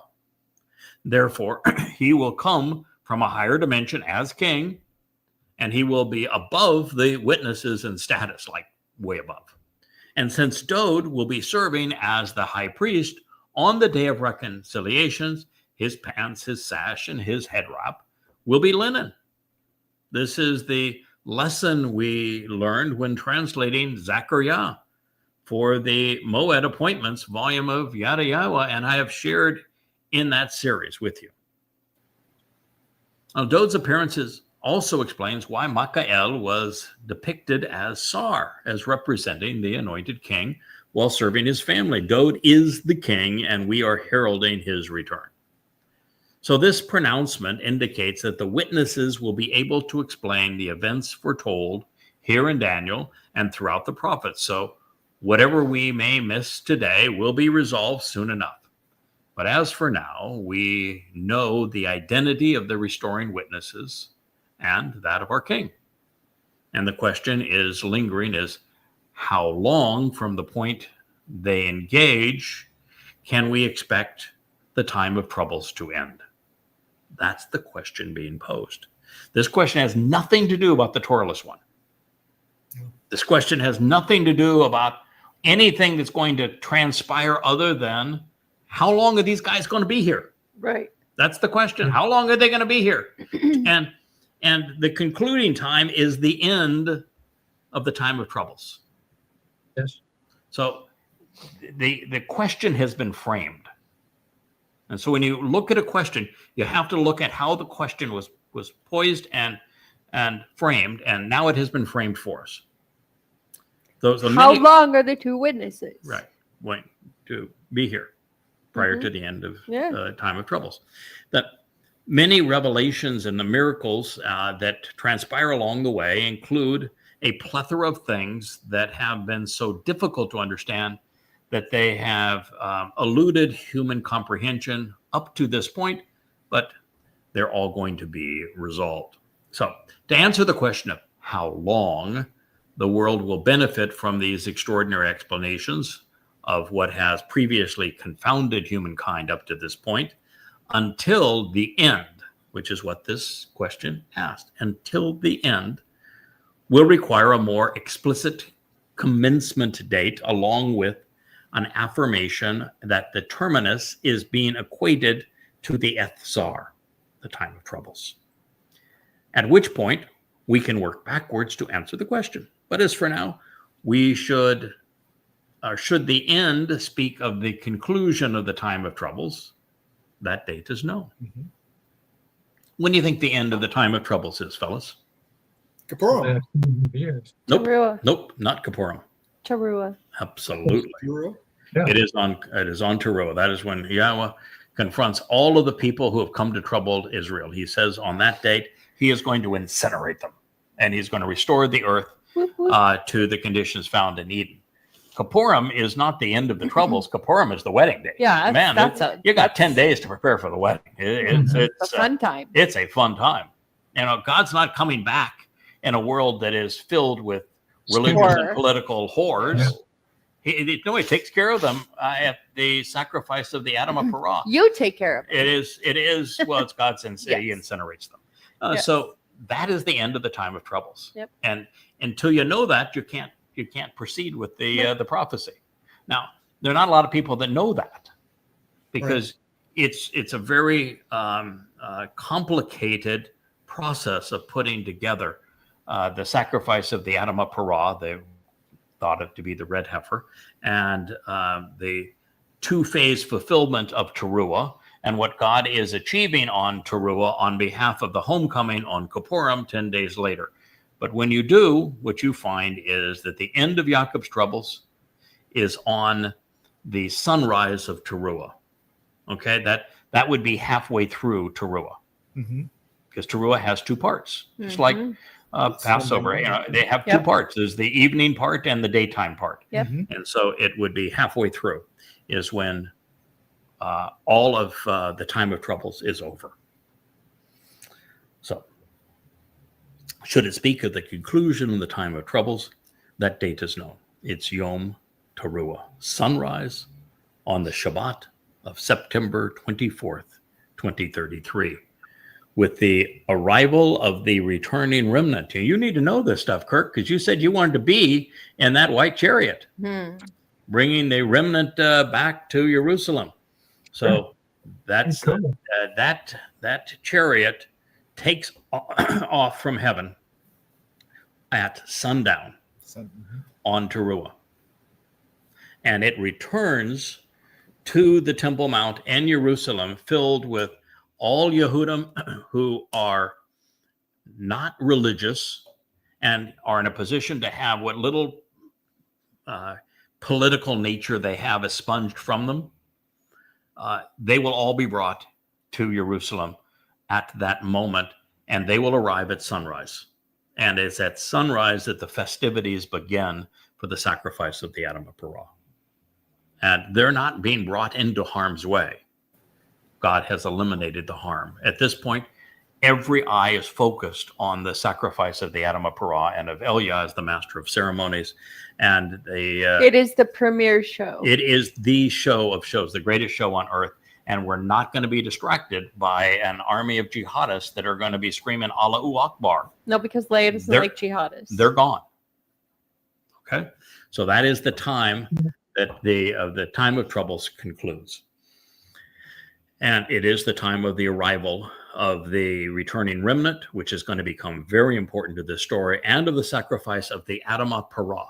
Adamah is a feminine noun, as is Parah, correct? Yeah. That's also important to this story. And it is known here, and he is known here as Michael. So now, when do we begin, if that's the end? Well, King Daud is answering this specific question. And as he does, we are provided, I should say, with an affirming clue. The source of the streaming waters.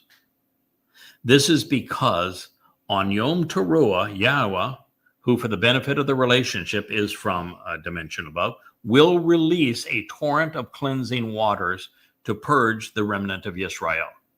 And this is also something that's important to know, because when they talk about this man's body being executed, the body is actually equated to a shower of waters.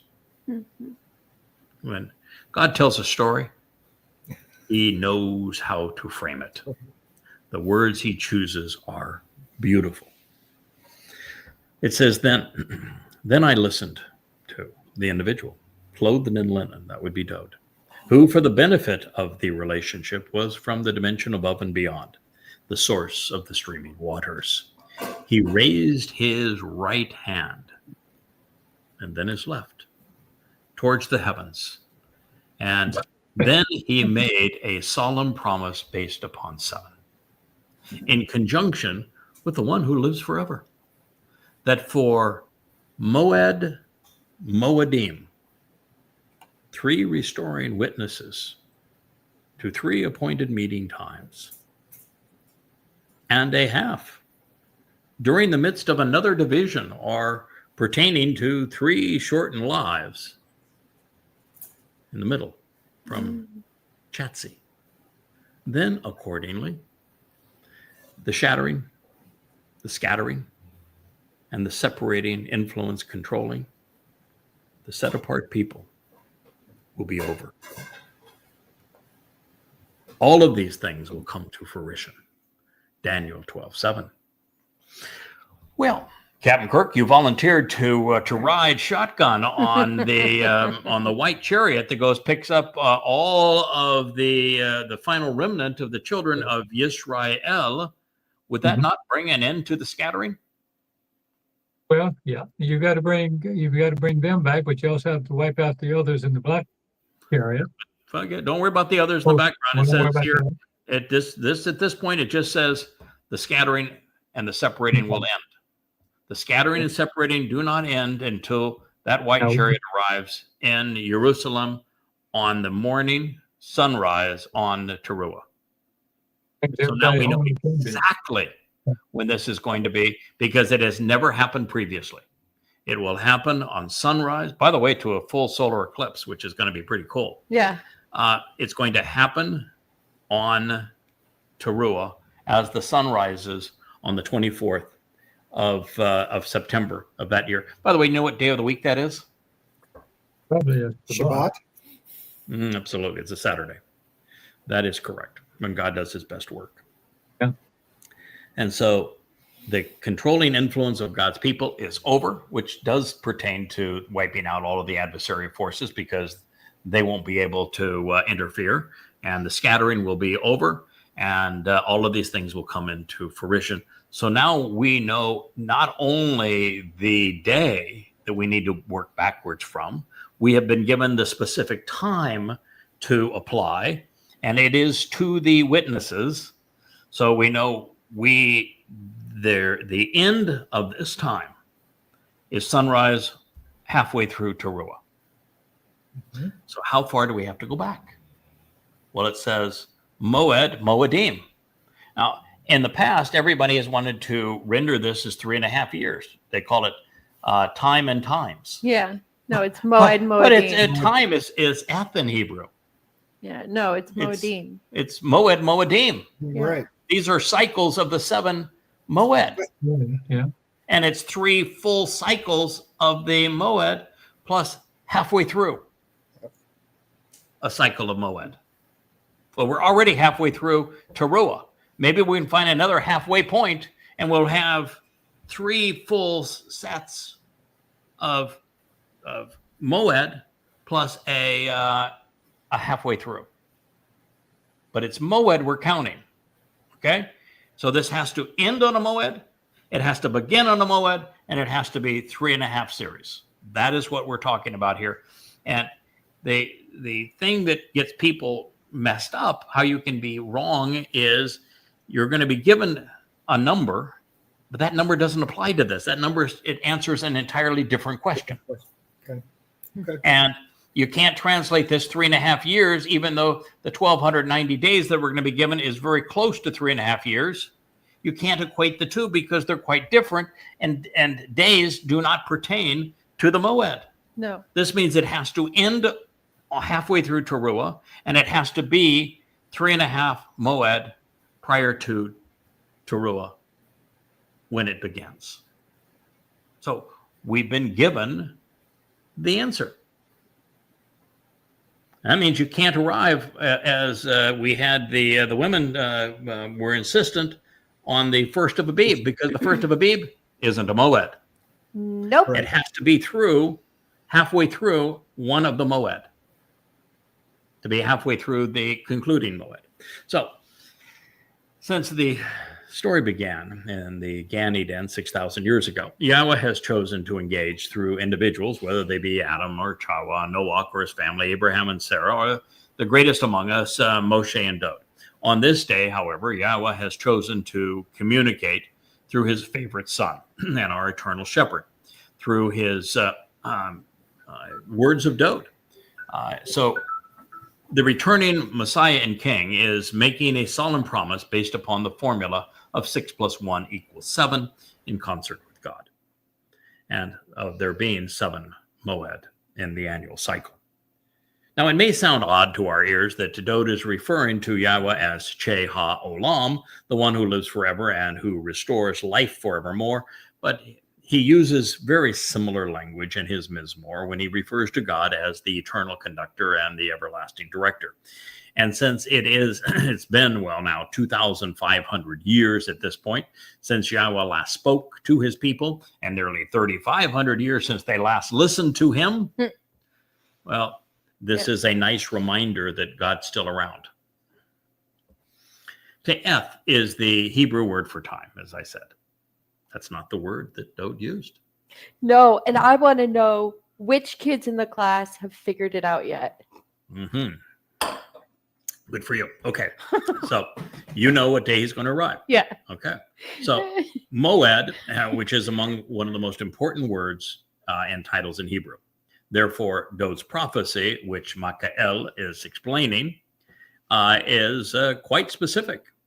They are announcing that the events being discussed here will play out over Moed Moedim, 3 full cycles of 7 annual meetings, and then conclude in the midst of a 4th iteration. And since this is the proper interpretation, this period of approximately 3.5 years is slated to become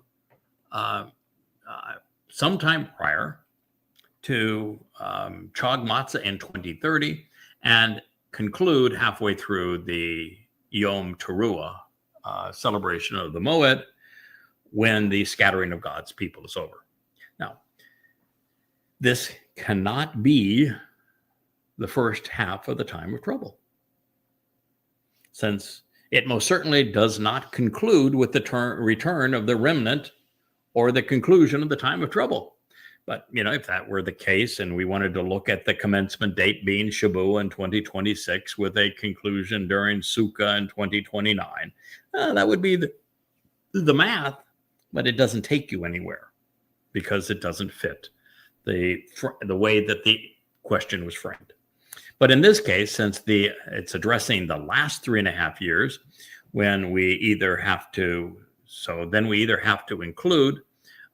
exclude part of Pesach in 2030 or all of Teruah or some of Teruah in 2033, followed by Kippurim and Sukkah, we're going to have to figure out how that pertains to these 3.5 cycles of Moedim. And while I suspect that it's just a curiosity, there is an alternative interpretation based upon what follows the Moed Moedim by adding Chatzi, which is either half or a shortened life. The message could be that the 3 restoring witnesses associated with the final 3 Moedim will have lived partial lives. Dode did so in 33 CE when fulfilling Pesach, Matzah, and Bakodim, and Yada and Elia will do so between Teruah and Kippurim. Therefore, if this rather interesting analysis of Moed Moedim and Chatzi is intended, then the participants they're all gathered here for this particular disclosure: Gabriel, Mikael, and Elia. Now, what we can deduce from the narrative is that pursuant to 3.5 seasons of Moedim, and in conjunction with the 3 who will have lived abbreviated lives and associated with these 3 Moedim, then accordingly, the scattered and separating, indeed the crushing and defeating hand controlling the set-apart people will be over. It will cease. Specifically, the white spiritual chariot described in Zechariah 6 will be gathering the final remnant of Yisrael from around the world at the outset of Teruah, bringing them to the Temple Mount. And at that time, Yahweh will be incinerating all who have come to crush this remnant. Then, as the sun rises on Yom Teruah, Elia will be orchestrating the sacrifice of the Adamah Parah, who will be quite conveniently killed by the Torahless one as the sun rises on this day. This is all contemporaneous and it is coterminous, if you will, with the removal of the scattered people and the obliteration of their foes, making this moment halfway through the first of the final 3 Moedim a perfect fit for the narrative. And in this scenario, we should be seeking absolute compliance with Chatzah as it pertains to the commencement of this time. We should expect the 2 witnesses to arrive on the 14th day of Abib as the sun rises on Thursday, April 14th, 2030.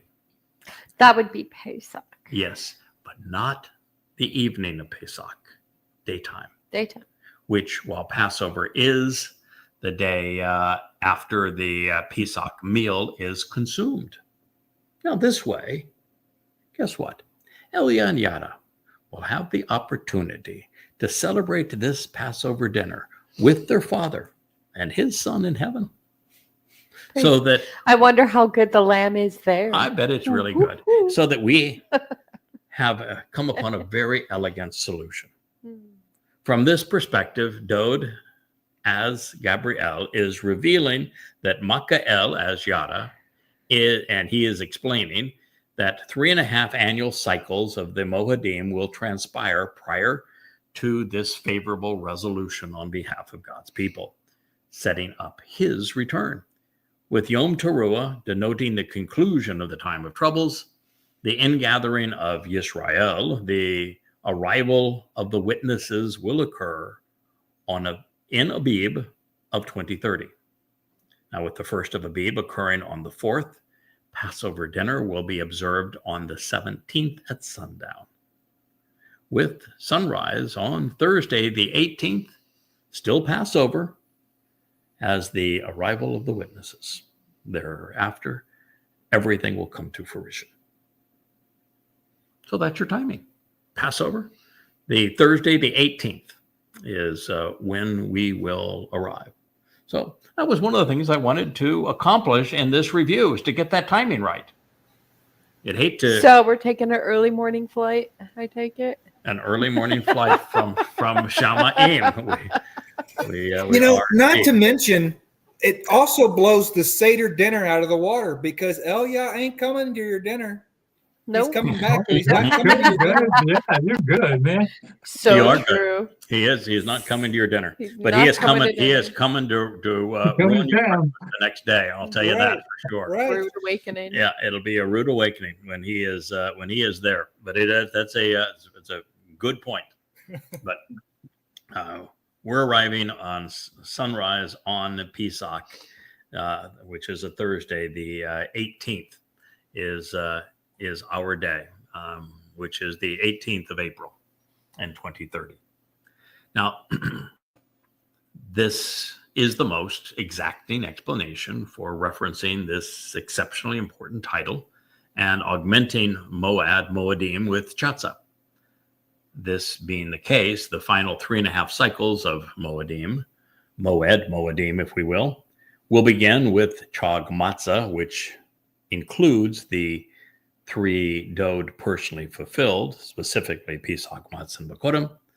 Then once Yahweh returns his scattered flock early during Teruah, we can purge them through the sacrifice of the Adam Parah to set up his Yom Kippurim, Day of Reconciliation's return, with this leading the family back to Eden on Sukkah when we camp out with God. By the way, when did Dode fulfill Pesach as the lamb? Was it as the sun set or the next day during the day? During the day, During the next the day. day. Yeah. During the day. So we're going to return as on Pesach as Dode fulfilled Pesach at the same time. So we get to pick up where he left off. Well, no, we're not. He's on that crucifix. We arrive on that crucifixion. kind of, on that crucifixion thing. It was one and done. Yeah, of course. No, we don't. It's not like the Catholic Church where they leave him on the. Ew, no. Yeah, they give him a new name and they leave him no. on the stick forever. I don't speak Christian. Nope, not going to happen. Yeah, he did it. We get to celebrate it. Uh-huh. And we'll be right there saying, it happened right here. He did this. You ignored him. Shame on you. Mm-hmm. And it happened, right on this day, 3 years shy of 2,000 years ago. So this ingathering will run from sunset in Jerusalem on September 23rd to sunrise the following Saturday morning. And so logic dictates Dode's return will be 10 days later on Kippurim, making October 2nd at sunset 2033 the precise moment. The statement made by the man in white linen affirms something that I surmised years ago. The time of Jacob's troubles will be divided into 3.5 year periods, beginning on Shabbat, which affirms this because it means sevens. And while things will become increasingly difficult for Israel and for Jews starting in May of 2026, comprising a 7-year period of oppression for Israel, the worst will be concentrated towards the end.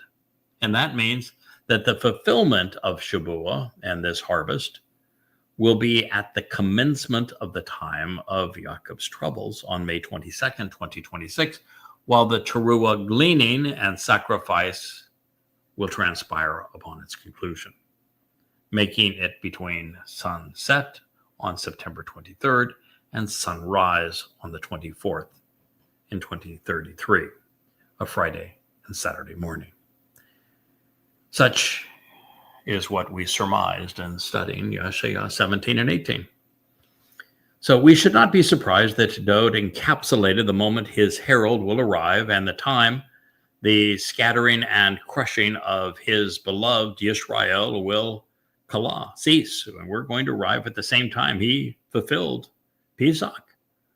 We run through this period right to the point that the crushing of his beloved Yisrael is over.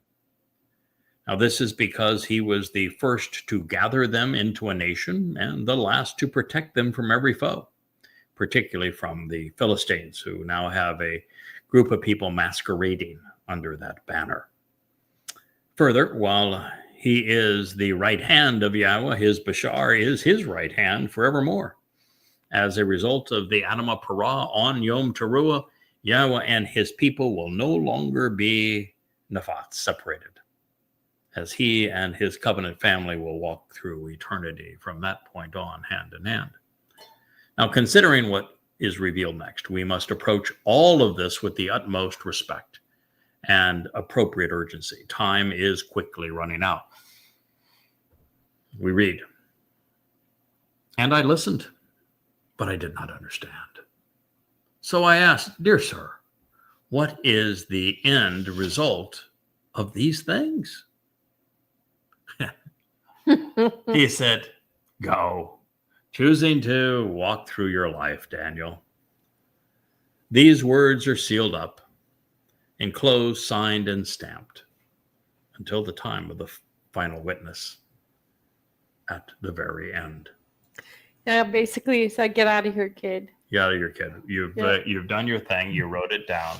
I'm not answering your question. You're not going to understand, but I'm telling you who will and when they will, which is what we need to know." He said the final witness at the very end will explain it. Well. So here we are. Now I think we'll just take it just a wee bit longer so we get our full hour in our 2-hour program. And it takes us into the next statement, and we'll pick it up here, and maybe you guys will have some time available tomorrow. If not, on Sunday, and we will continue with this. So while we do not have to know everything to benefit from what Yahweh was offering to fulfill the mission God has tendered, it's important that we remove the seal and that we resolve this puzzle before the upcoming Shabbat harvest, including identifying that guy that Daniel describes as seeing he is a really old dude with a really big mouth and some weird hair. Oh, I know a guy with weird hair. Yeah, that's how he describes him. Oh, did you know that he, before this term, that he actually had his hairline surgically Of course, reduced? Yeah. I can tell you, Daniel was thought his hair was more like a goat's. So yeah, he describes him. Wait till Eliar gets Oh yeah, he describes him that way, and he just said, "God, what a man! What a blabbermouth! I mean, the guy can never stop talking." He loves the sound of his own voice. Yeah, he has an interesting way of depicting him. But we'll get to that. That is for another show. Hopefully, we'll get to that in our next 2 or 3. So here we are. I think we're thrilled to have been able to deduce what we have thus far, and there is so much more. So that said, we're not required to be dogmatic or pretend to be know-it-alls. Even Moshe failed on occasion. So did Dode. So to prevail, all we need to know and understand are the elements of Yahweh's plan that are essential, recognizing that every nuance is not life or death. Our relationship with God is not going to suffer if we struggle in trying to determine the names of each horn, for example, although I'm going to tell you their names just because, well, that's my job. You can. And I can, and we don't have to describe the Torahless one and name him to do this job, but we are, right? Because, well, we can, and it's our job to do so. Yes. Also, we should appreciate the reality that there are things Yahweh does not want openly disclosed, at least not too early in the process. But, we are now at the cusp. We could be 2 weeks away from the announcement of a state carved out of the heart of Israel, which is the most important determining factor as who is the Torahless one. Yeah. So if we don't do these shows and get all this information out so that when it happens, they say, oh, that's exactly what God said was going to happen. Yeah. We have to do this now before it is announced. So, Kirk, you were right in saying this is what we needed to move to.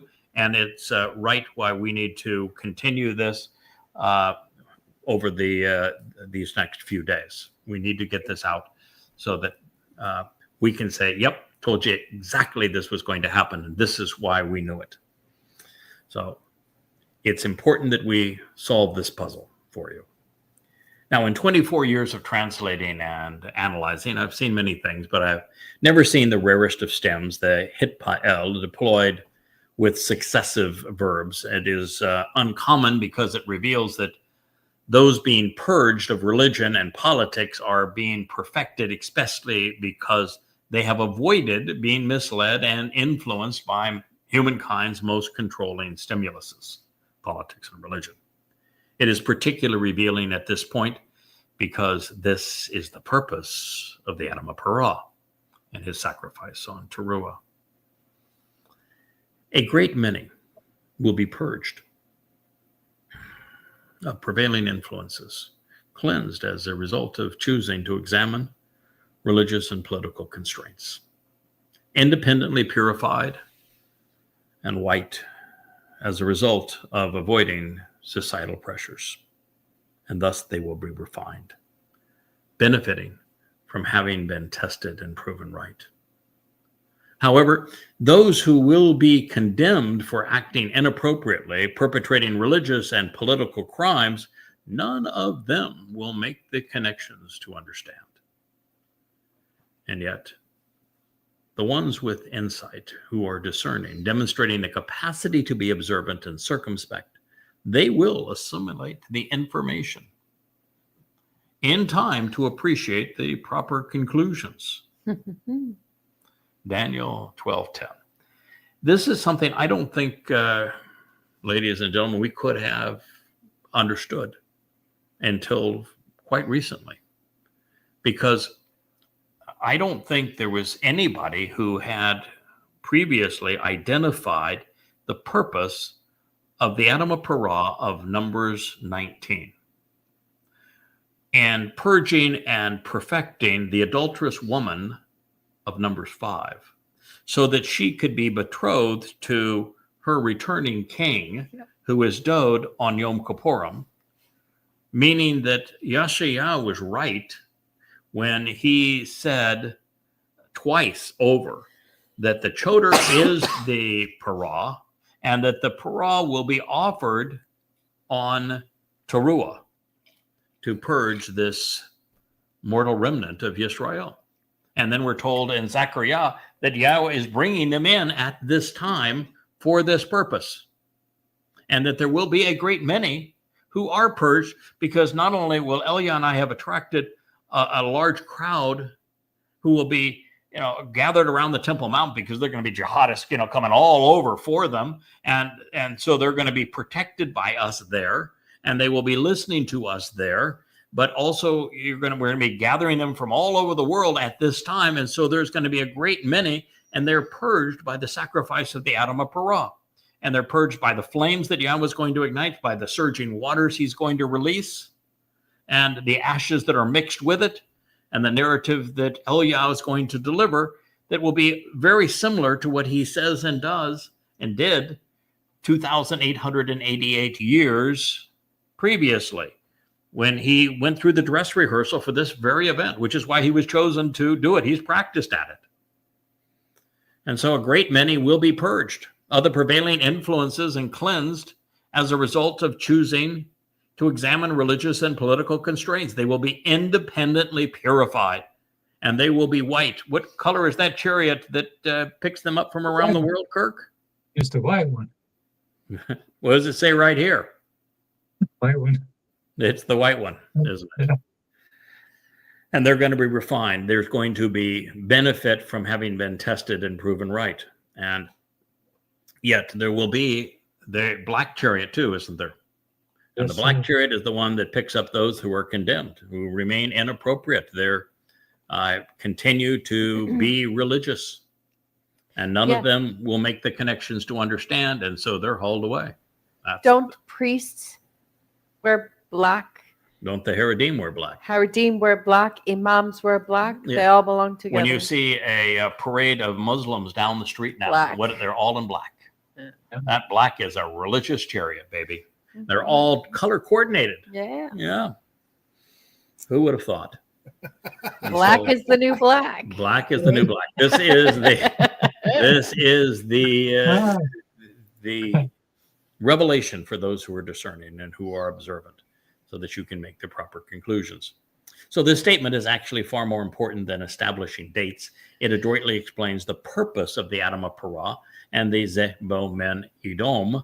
The intent of his sacrifice is to purge the religious and cleanse the political of their guilt, so that once refined, they are ready to meet their king and to be addressed by God for the first time, in case of Jews, for 3,470 years. This has been, a very long time, 3,000 years for Dode, since he addressed his people in this way, 3,480 since Yahweh last spoke to Yehudim. That's a long time. And aren't you ready by now? Aren't you tired of schlepping stuff around the world to move to every place, and they hate you there? Aren't you ready to go home to Yahweh? Just go home. Like I am. Yep. So our king is reinforcing the fact that the fulcrum upon which a soul's fate pivots downward is religion for most, and politics for many. And those who embrace either are ineligible for Shamayim, and they're disqualified from the Bereth. The conditions of the covenant are quite clear. We must walk away from a reliance on human institutions, disassociating from Babel, confusing commingling present within religious and political cultures. It is only then that we are permitted to walk to Yahweh to be perfected. So while those who will be right in this regard, who pass this open book test, the books are all behind me, and you can check them out for as long as you want. And there is no fines for putting them back on the shelf late, or even a charge for your library card. It's all free. Nope, all free. Yeah, I did check, because we did a program the other day on what the cost was of each of these series, and I wanted to make sure that we were right. And we said that it was zilch, even though, because we do have that word now. It was, in fact, nothing for any of them. And for all of them combined, it is still zilch. So this is there are really only two opportunities now to take a ride off the planet. The last will be Yom Teruah, as the sun sets on a Friday evening, the 23rd of September, 2033. And this will be the final gleaning, and it is reserved for Yehudim and for Israelites. Some 7,000 will make this particular harvest.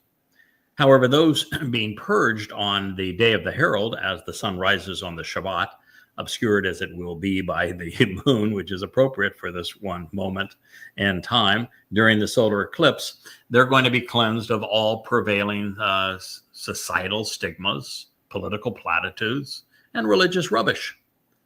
This surviving mortal remnant of the set-apart people represent the adulterous woman who is cleansed by what is perceived as the red heifer, so that she now can be betrothed to Dode as the returning king. These are also the individuals who will be gathered into the white spiritual chariot and brought to the Temple Mount and harvested really from around the world at this very moment. And they will have been selected precisely for one reason. A great many valuable and worthy people will be purged of prevailing influences and cleansed as a result of choosing to examine religious and political constraints, independently purified and as white as a result of avoiding societal pressures. And thus they will be examined and refined and benefit from having been tested and shown worthy and right. And as Kirk noted, even Laban takes a special place and meaning in this case, because they will be airlifted into Jerusalem on the Laban white chariot during a worldwide spiritual examination of the remaining Israelites, this final remnant. And once in view of the sacrifice of the Adam of Parah, this bloody red man who is a productive bull, they will be purged in accordance with Numbers 5 and 19. Moreover, while the bull is Makael Yada and the returning groom is Gabriel Dode, we got these three fellows here for a reason. Elia is the master of ceremonies. That is God's cast of characters in the end. That's why they're all gathered here in Daniel 12. We're telling you how to get out of Babylon. God's last call is to come out of Babylon. We got the team assembled right here saying, this is the way out of Babylon, baby. This is your last chance to come out and come clean. Indeed, by the way, it's coming full circle. When the covenant was created with Abraham and Sarah, what had they just done? Walked away from Babel. Yeah, walked away. We're coming full circle, aren't we? So it's going to be the greatest show on earth. As Yahweh releases the cleansing waters beneath the Temple Mount and ignites the purging flames from around the sacrifices, Elia entertains and enlightens those who have gathered in Jerusalem in anticipation of the king's return. Oh, by the way, as we go back to the 7th chapter and we find the identity of the Torahless one, this Antichrist, God's going to remind us about these flowing waters again, and the flames and the sacrifice of this individual. It all is right there. You know, there's this Christian eschatology that says that the Torahless one, their Antichrist, gets killed and he comes back to life. No. When you read who does what to whom in it, he kills me. I'm the one who's killed.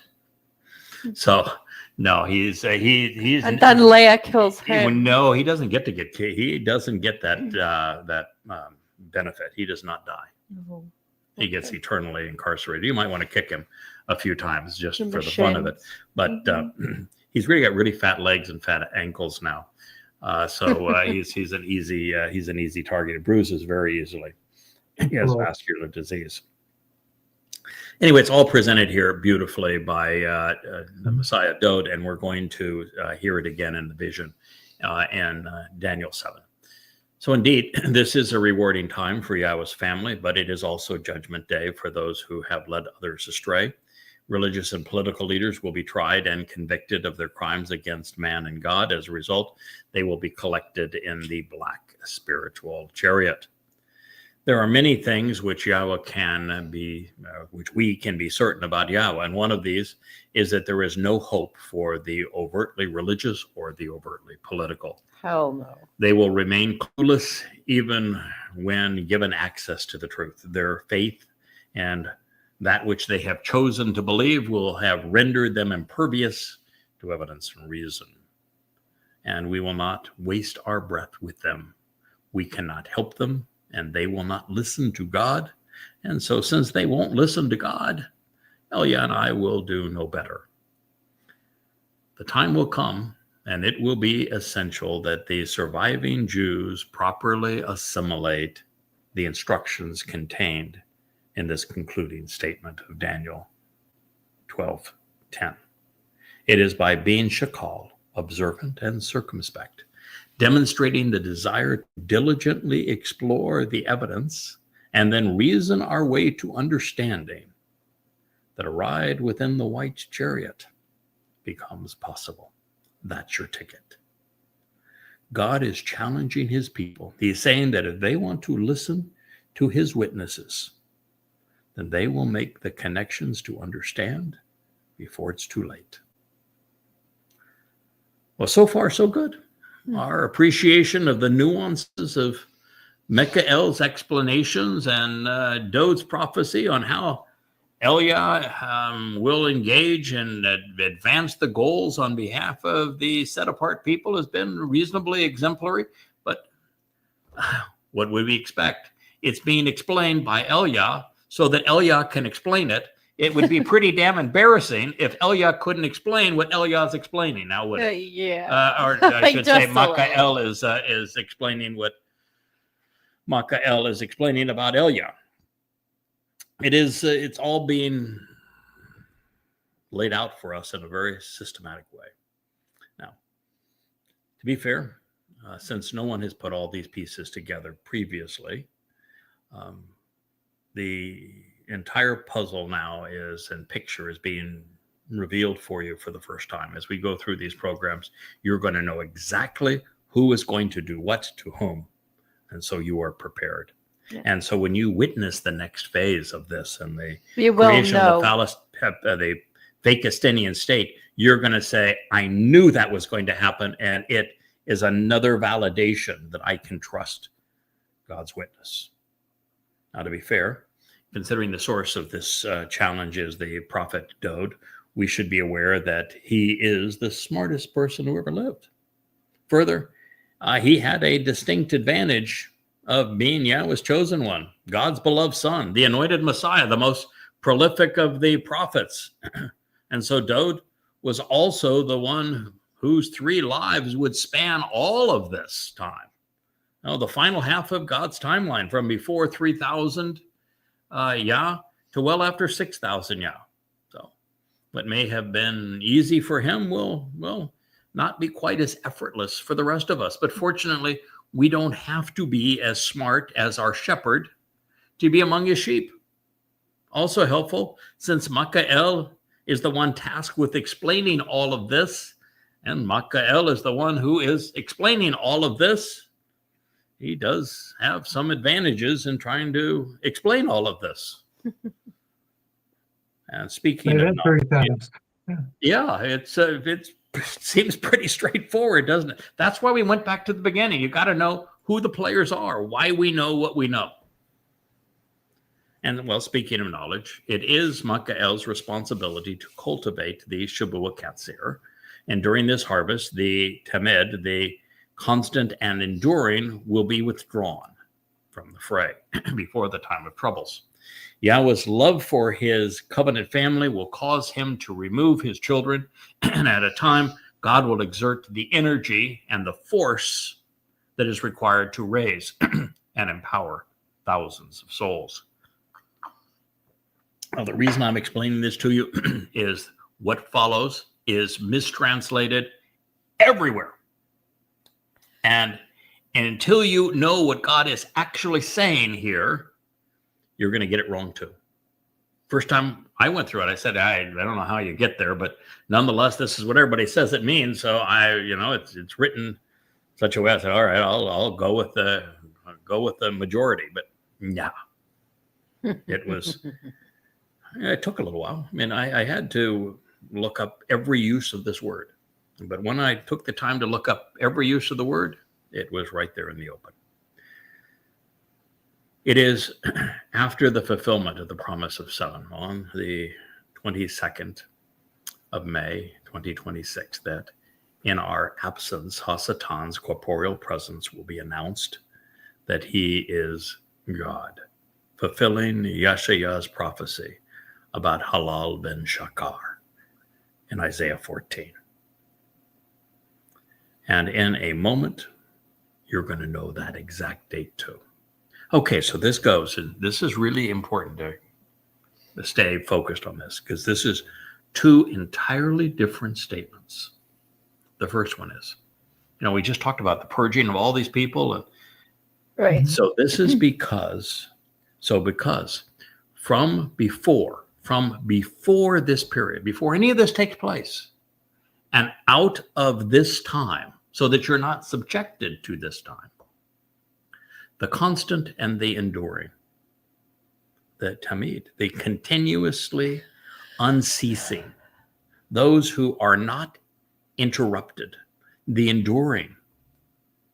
It's from an unused root, meaning those who stretch out and continue, reach out. They're going to be removed, and they're taken away by the exertion of a tremendous force. Shabbat.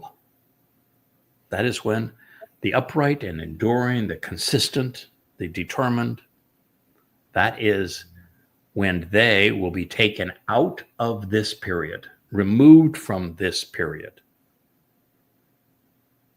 And God's going to remove them with tremendous force because they're all empowered. They go from material to spiritual, which requires that E equals MC squared. It is a square of the speed of light to make this transformation. Enormous power. It's like bigger than Elon's rockets. Oh, it's like a nuclear bomb for every soul. Yeah, well, there you go, Elon. You want off the earth? Okay, so it says, first of all, there's going to be removed from this period the enduring and the constant, and God's going to apply tremendous force to make that possible. Then the lifeless and devastating, the appalling abomination will be offered, appointed, and brought into effect for 1,290 days. So it says here that it is the shamim, the desolating and damning, the terrifying and horrifying, the ruinous and ravaging, the stunning and stupefying, lifeless, devastating, and appalling, shukutz, abomination, religious filth that is associated with a detestable pronouncement of a false god, will be offered, will be appointed, and brought into effect for 1,290 days. Daniel 12:11. Well, initially, I was stumped by the fact that we are not told what Tamid pertained. For better part of 2 millennia, it has been assumed that the inspiration of this statement simply forgot to disclose the thing being censored, requiring publishers to add it. And most chose sacrificial offerings. Of course. The termination of the sacrificial offerings. Well, there's a problem with that. It doesn't say sacrificial offerings. And there are none. And there's another problem with that. There are none. There are and none. there's another problem. They aren't going to be reconstituted. No. Why? Because the rabbis have created this enormous, complex, Talmudic horseshit around not having a temple so they don't have to have any more sacrifices. They're not about to go back to them. They're not about to be reinstated. Nope. And so they can't be terminated because they aren't continuing. They haven't continued now. All we got are chickens. Yeah, they haven't been continued now for 2,600 years.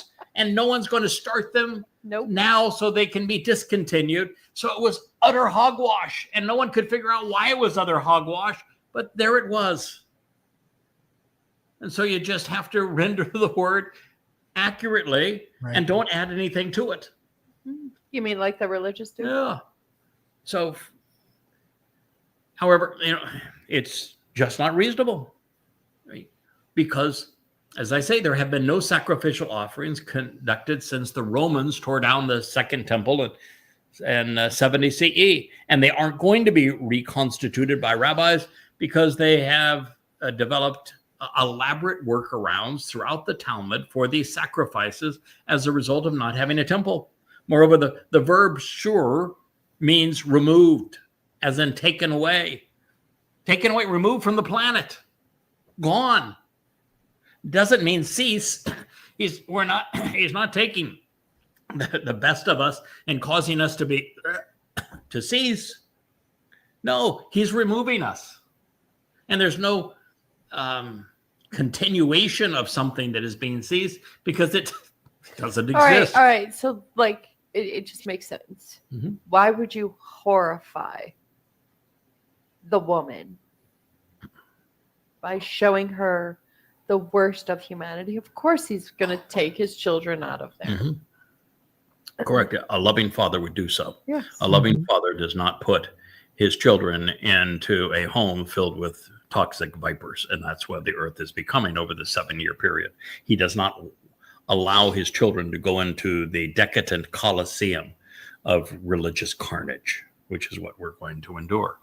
So he is going to bring 2 of his kids back, Elia and Yada, and it is our job to be on the Temple Mount and to encourage God's people to return to him for this Teruah harvest, and then the Teruah sacrifice of the red heifer, and then Dod's return on Yom Kippurim, so we can enter the Garden of Eden. But Yahweh is going to reinstate the temple of the tent of the restoring witness is going to be there. So we have a nice place to hang out. The Temple Mount is going to be cleansed of all religious rubbish. So the view is going to be uncluttered, and we're not there to debate idiots. If somebody has a really crappy attitude, you can just vaporize them with a word. So it's going to, and it just needs to be done. So we got the long straw, the short straw, however you want to look at it. So as a result of these religious editions by Christian publications in particular, all of which require Gabriel or Michael to be inadequate communicators, requires artificial prophecy to have their result to have absolutely no chance of being fulfilled. Since there's no chance of being fulfilled, and since Dod or Michael didn't say what was being curtailed, and they didn't even say curtailed, they said removed.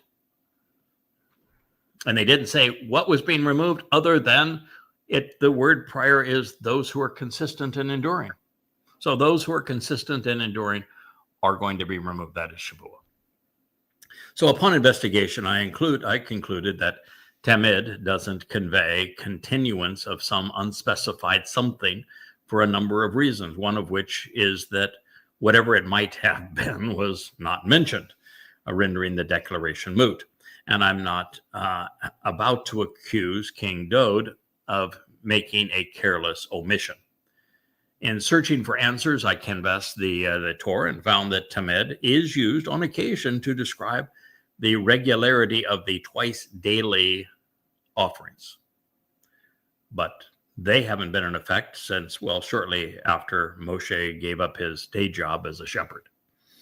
And they just aren't meaningful in the overall scheme of things. It's not like a Moedim. This is not like Passover and Matzah and Bakurim. No. This is a little twice daily offering. It's just meaningless. a free will. It's a free will offering. Yeah. That's it.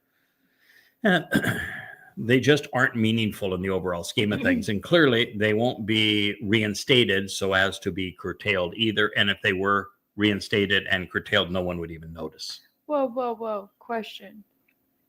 The sacrifice. Yeah, it doesn't say daily. It's like yom. No, it doesn't even, it's not, don't even go there. Okay. It doesn't apply because No, it's meaningless. So in Numbers 4:7, I discovered that Tamid speaks of the bread of continuity. And that's nice, but it's certainly not germane to this narrative. And in Hosea 12:6, we're encouraged to be constantly and continually observant and rely on God. Well, that's astute, and it also takes us in the right direction because it pertains to this use of the word. Elsewhere in his Mizmor, Dode, who is speaking here, he instructs us to constantly express our admiration for Yahweh. Well, that would get you on the ride out of town on Shabbat, wouldn't it? And to rely upon him so that he can continually preserve our souls.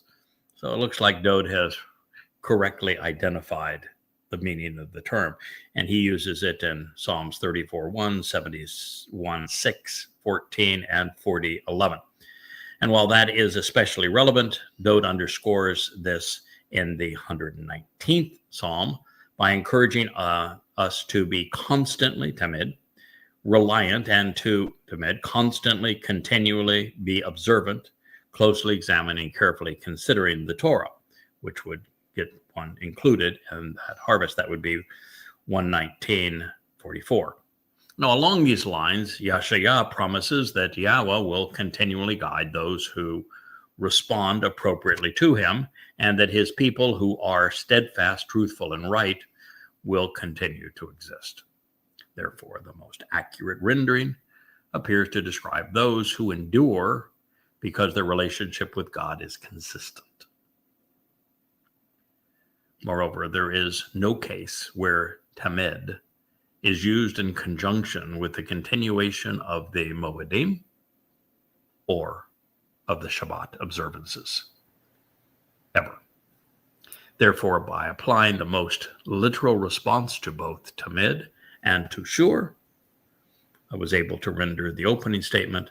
So because of this period and out of this time, the constant and enduring will be removed and taken away by the exertion of a tremendous force. He's just described the participants of Teruah. Not Teruah, of Shabuah. Shabuah. So this is a depiction of the Shabuah harvest prior to the time of troubles. Yahweh is sure removing those who have been tamid, constant and steadfast. We've talked about that so many times, that to remain part of God's covenant family, you have to be constant and steadfast. He is not looking for people who, say, "Oh, I busted in the door. Here I am. I'm going to go take a nap. Wake me when it's time to celebrate." That's not what one does as part of his family. Nor do you get in and start belly aching and say, "Yeah, I want to change a few things. I don't like the drapes or the carpet here. We'll make some changes." So with the covenant family withdrawn, Satan's corporeal manifestation, who now we know his name, and I refer to him as the Toraless one, although POTUS will fit quite nicely too, will be making a mess of things. We should expect that he will say and do that which will be Shemim, appalling. Boy, we get that on a daily basis. He's already got that picture going. Both desolating and damning. Well, he's 3 for 3. Yep. He will impose all manner of shikuts, vile and religious filth. And the crime of crimes is the essence of religion, where Satan claims to be God. This is the story that Yashayah tells in between the two important revelations that we have been considering. Choder, Yashayah 11, the two harvests and the role of the parah in Yashayah 17. Yep. Anybody done the math and figured out what's halfway between those two? The 14th chapter of Yashayah, where do we learn that Satan is going to claim to be God?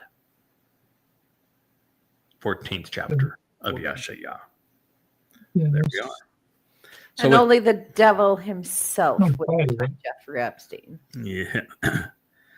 With this being Gabriel Dode speaking and Michael Yara interpreting, they have provided a number of definitive clues with Shamim. It presents that which causes widespread desolation and devastation, both horrifying and terrifying, indeed stupefying. Further, Shekwitz is a religious term by nature, and it is being offered at a specific time, such that the devastating religious edict endures 1,290 days, which is just over 3.5 years, thereby overlapping some of what has been previously stated. More specifically, rather than 3.5 iterations of the Moedim, because this fellow doesn't care about the Moedim. Nope. It's 1,290 days, is just shy of 2 weeks beyond 3.5 solar years. So we have two ways at looking at this period. It can commence on Shabuah, which is 5/22/26, or it can conclude on Yom Teruah, which is 9/24/33. In the unlikely event, it takes us towards the end of 2029 by starting at 7/7. The terminus date would be 12/13/29, but that doesn't get you anywhere, and it's inconsistent with what was just said, because we were told that this time would end in 1,290 days, and we've already told what the end date is, which is Teruah.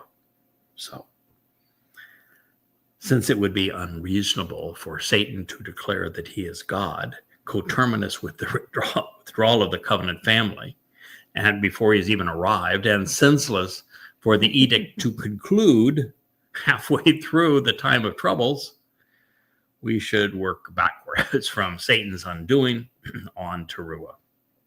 This conclusion is reinforced by what we have already determined with the two witnesses arriving 3.5 Moedim prior to the day of the herald, which puts Michael and Elia in Jerusalem during the 14th of Abib, during Pesach, Passover, in year 5997. Yeah, this is Thursday, April 18th, 2030.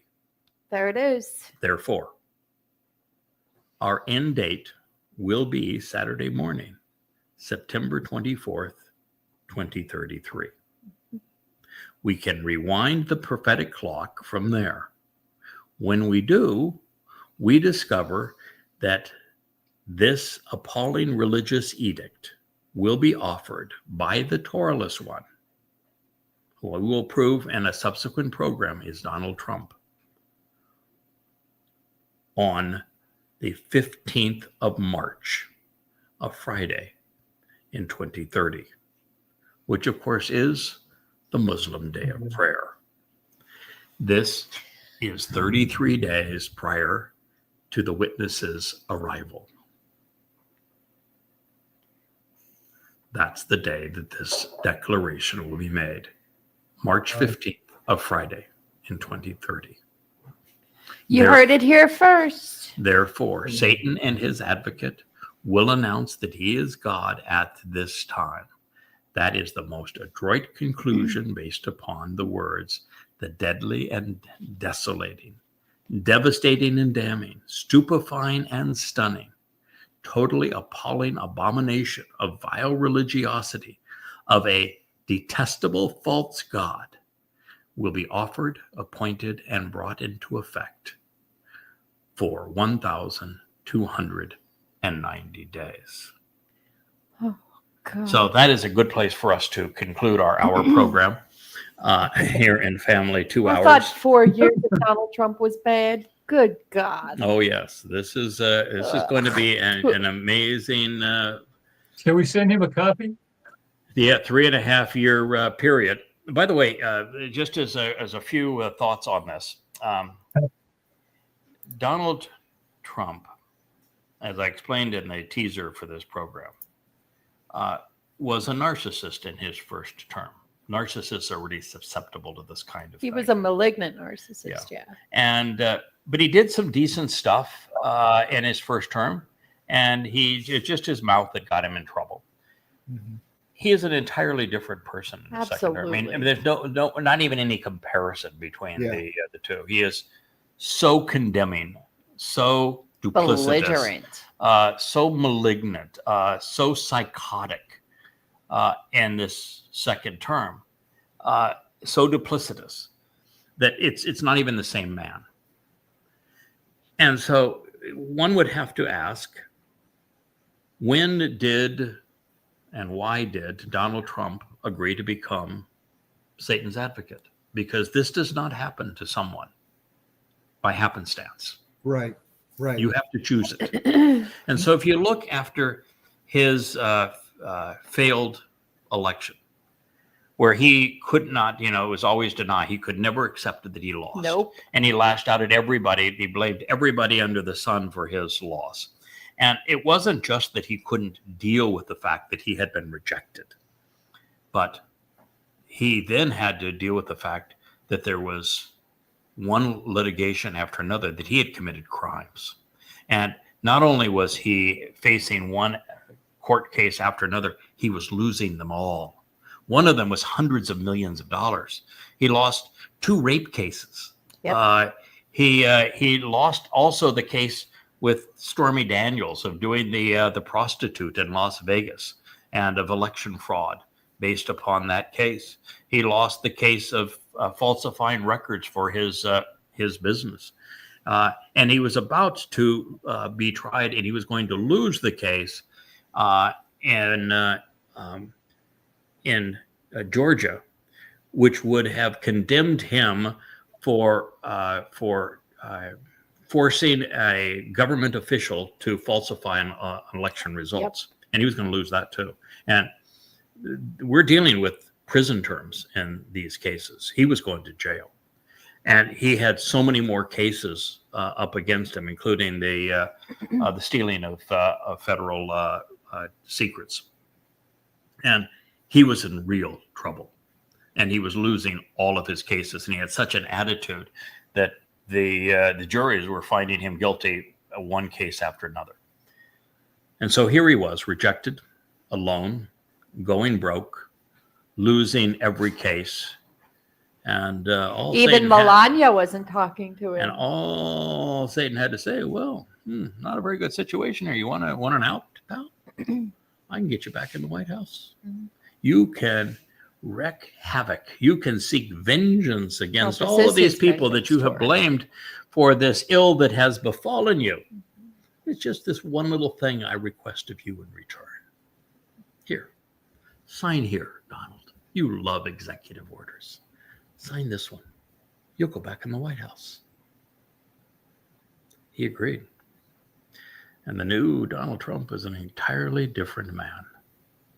And when we return to this and we discuss exactly how he is described, particularly with the vivid depictions of him and what he does and where he's come from, down to his hair, we're going to find that there is no question whatsoever that we have correctly deduced that the person that Christians have pondered is the Antichrist is Donald J. Trump. He is the Torahless one who will do everything he can to oppose King Dode.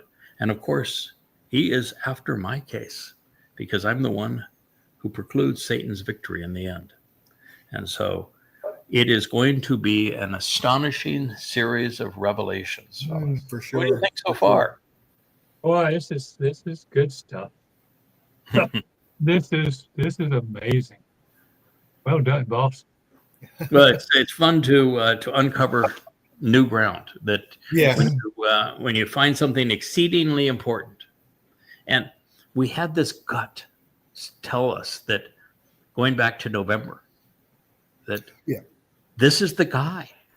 This is the guy that's going to do the betrayal. Wouldn't take it all the way to the point. Well, he is the person that Christians identify as the Antichrist, but we knew that this was the great betrayal, and we've just been begging Israel to pay attention. But the thing is, he's actually more popular by far Oh yeah, in Israel. in Israel than he is in America. Yeah. He's their new Cyrus. Yeah. No joke. Oh, by the way, one of the things that's interesting, it says that he has thousands of people who kowtow to him, who are, Psychophants. Yeah, psychophants, but 10 times that number who sit in judgment of him. Wow. So, Well. yeah. And, one of the things that I think it was you, Kevin, that first said, he's going to be an old guy. He'll be 87 years old by the time this is all over. That's not the picture that we have because of so many allusions to this Toralist one, this Antichrist.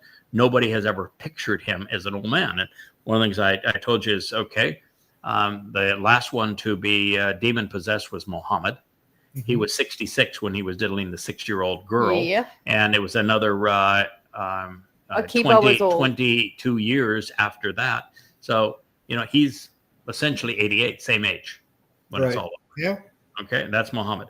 And then Paul, we don't know what age Paul was when he went to rabbinical school, because Paul didn't have a very good memory and he couldn't keep his own story correct. But he was likely 40-ish when he went to left tent making and Taurus and came down to starting making trying to be a rabbi, and he wrote from 52 to 66. And so if he was therefore 40 at that time, then he would have been in his late 60s, early 70s. Mm-hmm. So an old fellow, and particularly at that time, that was really old at that time. Right. And then you look at on God's side, Moshe. Moshe was 120 when it was all done, wasn't he? Yeah. Abraham was in that same range. So I'm going to be 77 when it's 78 when it's all done. 78. Yeah. It's all done. True. So it's the age isn't germane in that sense. Plus the fact this guy's not going to get a demon from Satan. He's got the full McGillicuddy. Yeah. And so Satan is going to animate him more and more. He's going to tap in more and more. More and more. Right. The devil himself. Right. Is going to. So he's going to be very empowered. Now, it is true that he does say that he's in a wheelchair. That eventually he ends up in a wheelchair. It talks about the wheels of his chair being really flashy. Because Donald Trump is really flashy. I don't know if you've seen what he's done. 100%. He's actually gilded some of the ornamentation in the Oval Office. He turned it into his own little whorehouse. I bet you has gold wheels. He does have flashy wheels. Is one of the things he says in his chair. So his chair has flashy wheels.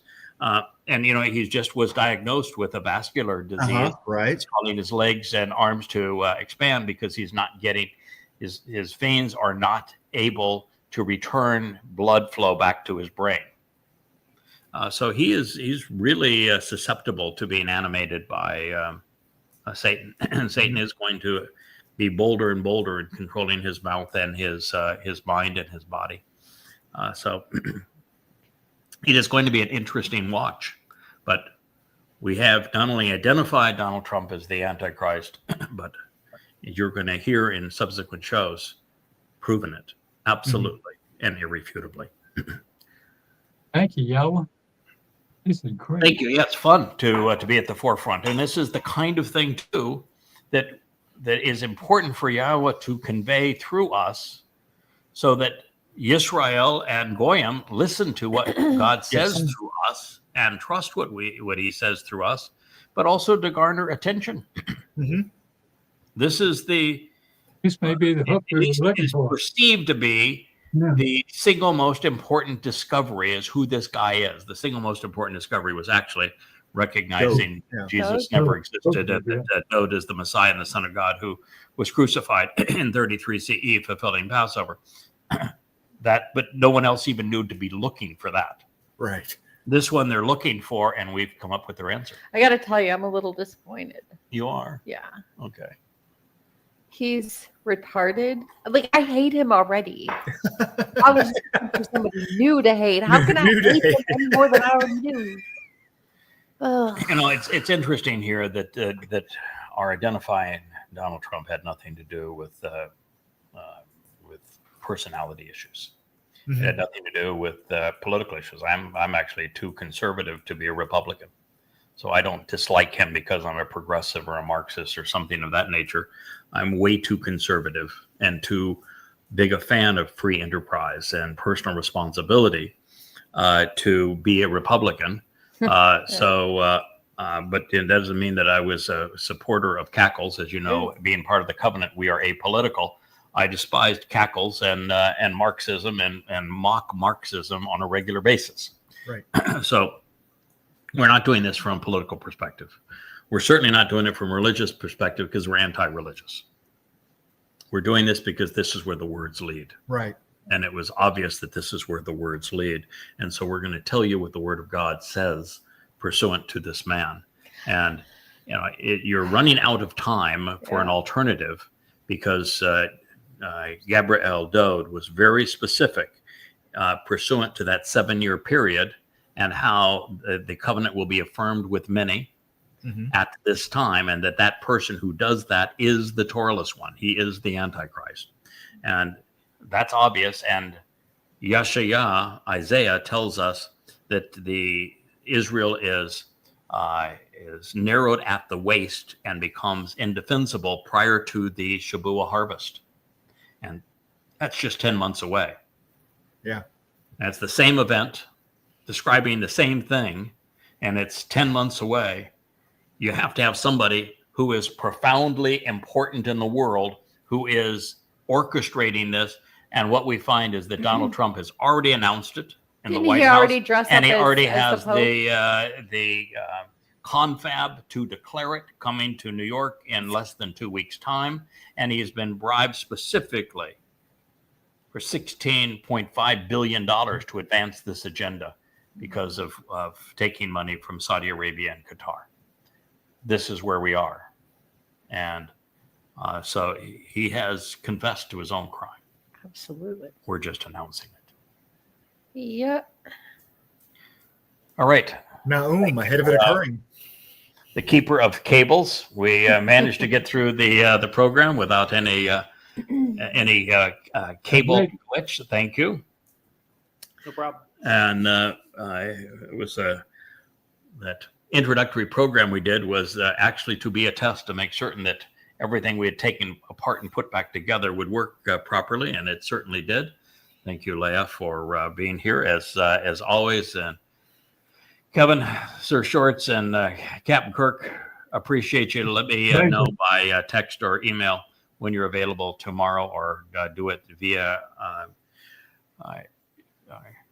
Rich here, and we will continue with this program because we do need to get through this material as quickly as possible. As quickly as possible. Now, also keep in mind that we're about a third of the way through, maybe a quarter of the way through the material that I've so far translated and commented on, and I'm going to be progressing through the rest of it to get us through the 9th chapter. And we're halfway through the 7th. So I've got some work to do to get us a little further along because there's lots and lots of confirmations of this along the way. And normally I wouldn't announce something until we have done all of the confirmations, but it was just so clear and so undeniable up to this point. And you can't keep anything juicy to yourself. I can't. I'm not gonna keep it. But see, that's why I was chosen for this job, as I don't keep secrets. You're very the man cannot. If I could keep a secret, then I wouldn't be the right guy for this job. Nope. Right. So there we are. You have to be transparent if you're going to do this job. Yep. So thank you, gentlemen. Happy Shabbat, to one and all, and we will talk again tomorrow. Good night. Thank you, Rick. You too, Leah. Good night, everybody. Shabbat shalom. Shabbat shalom.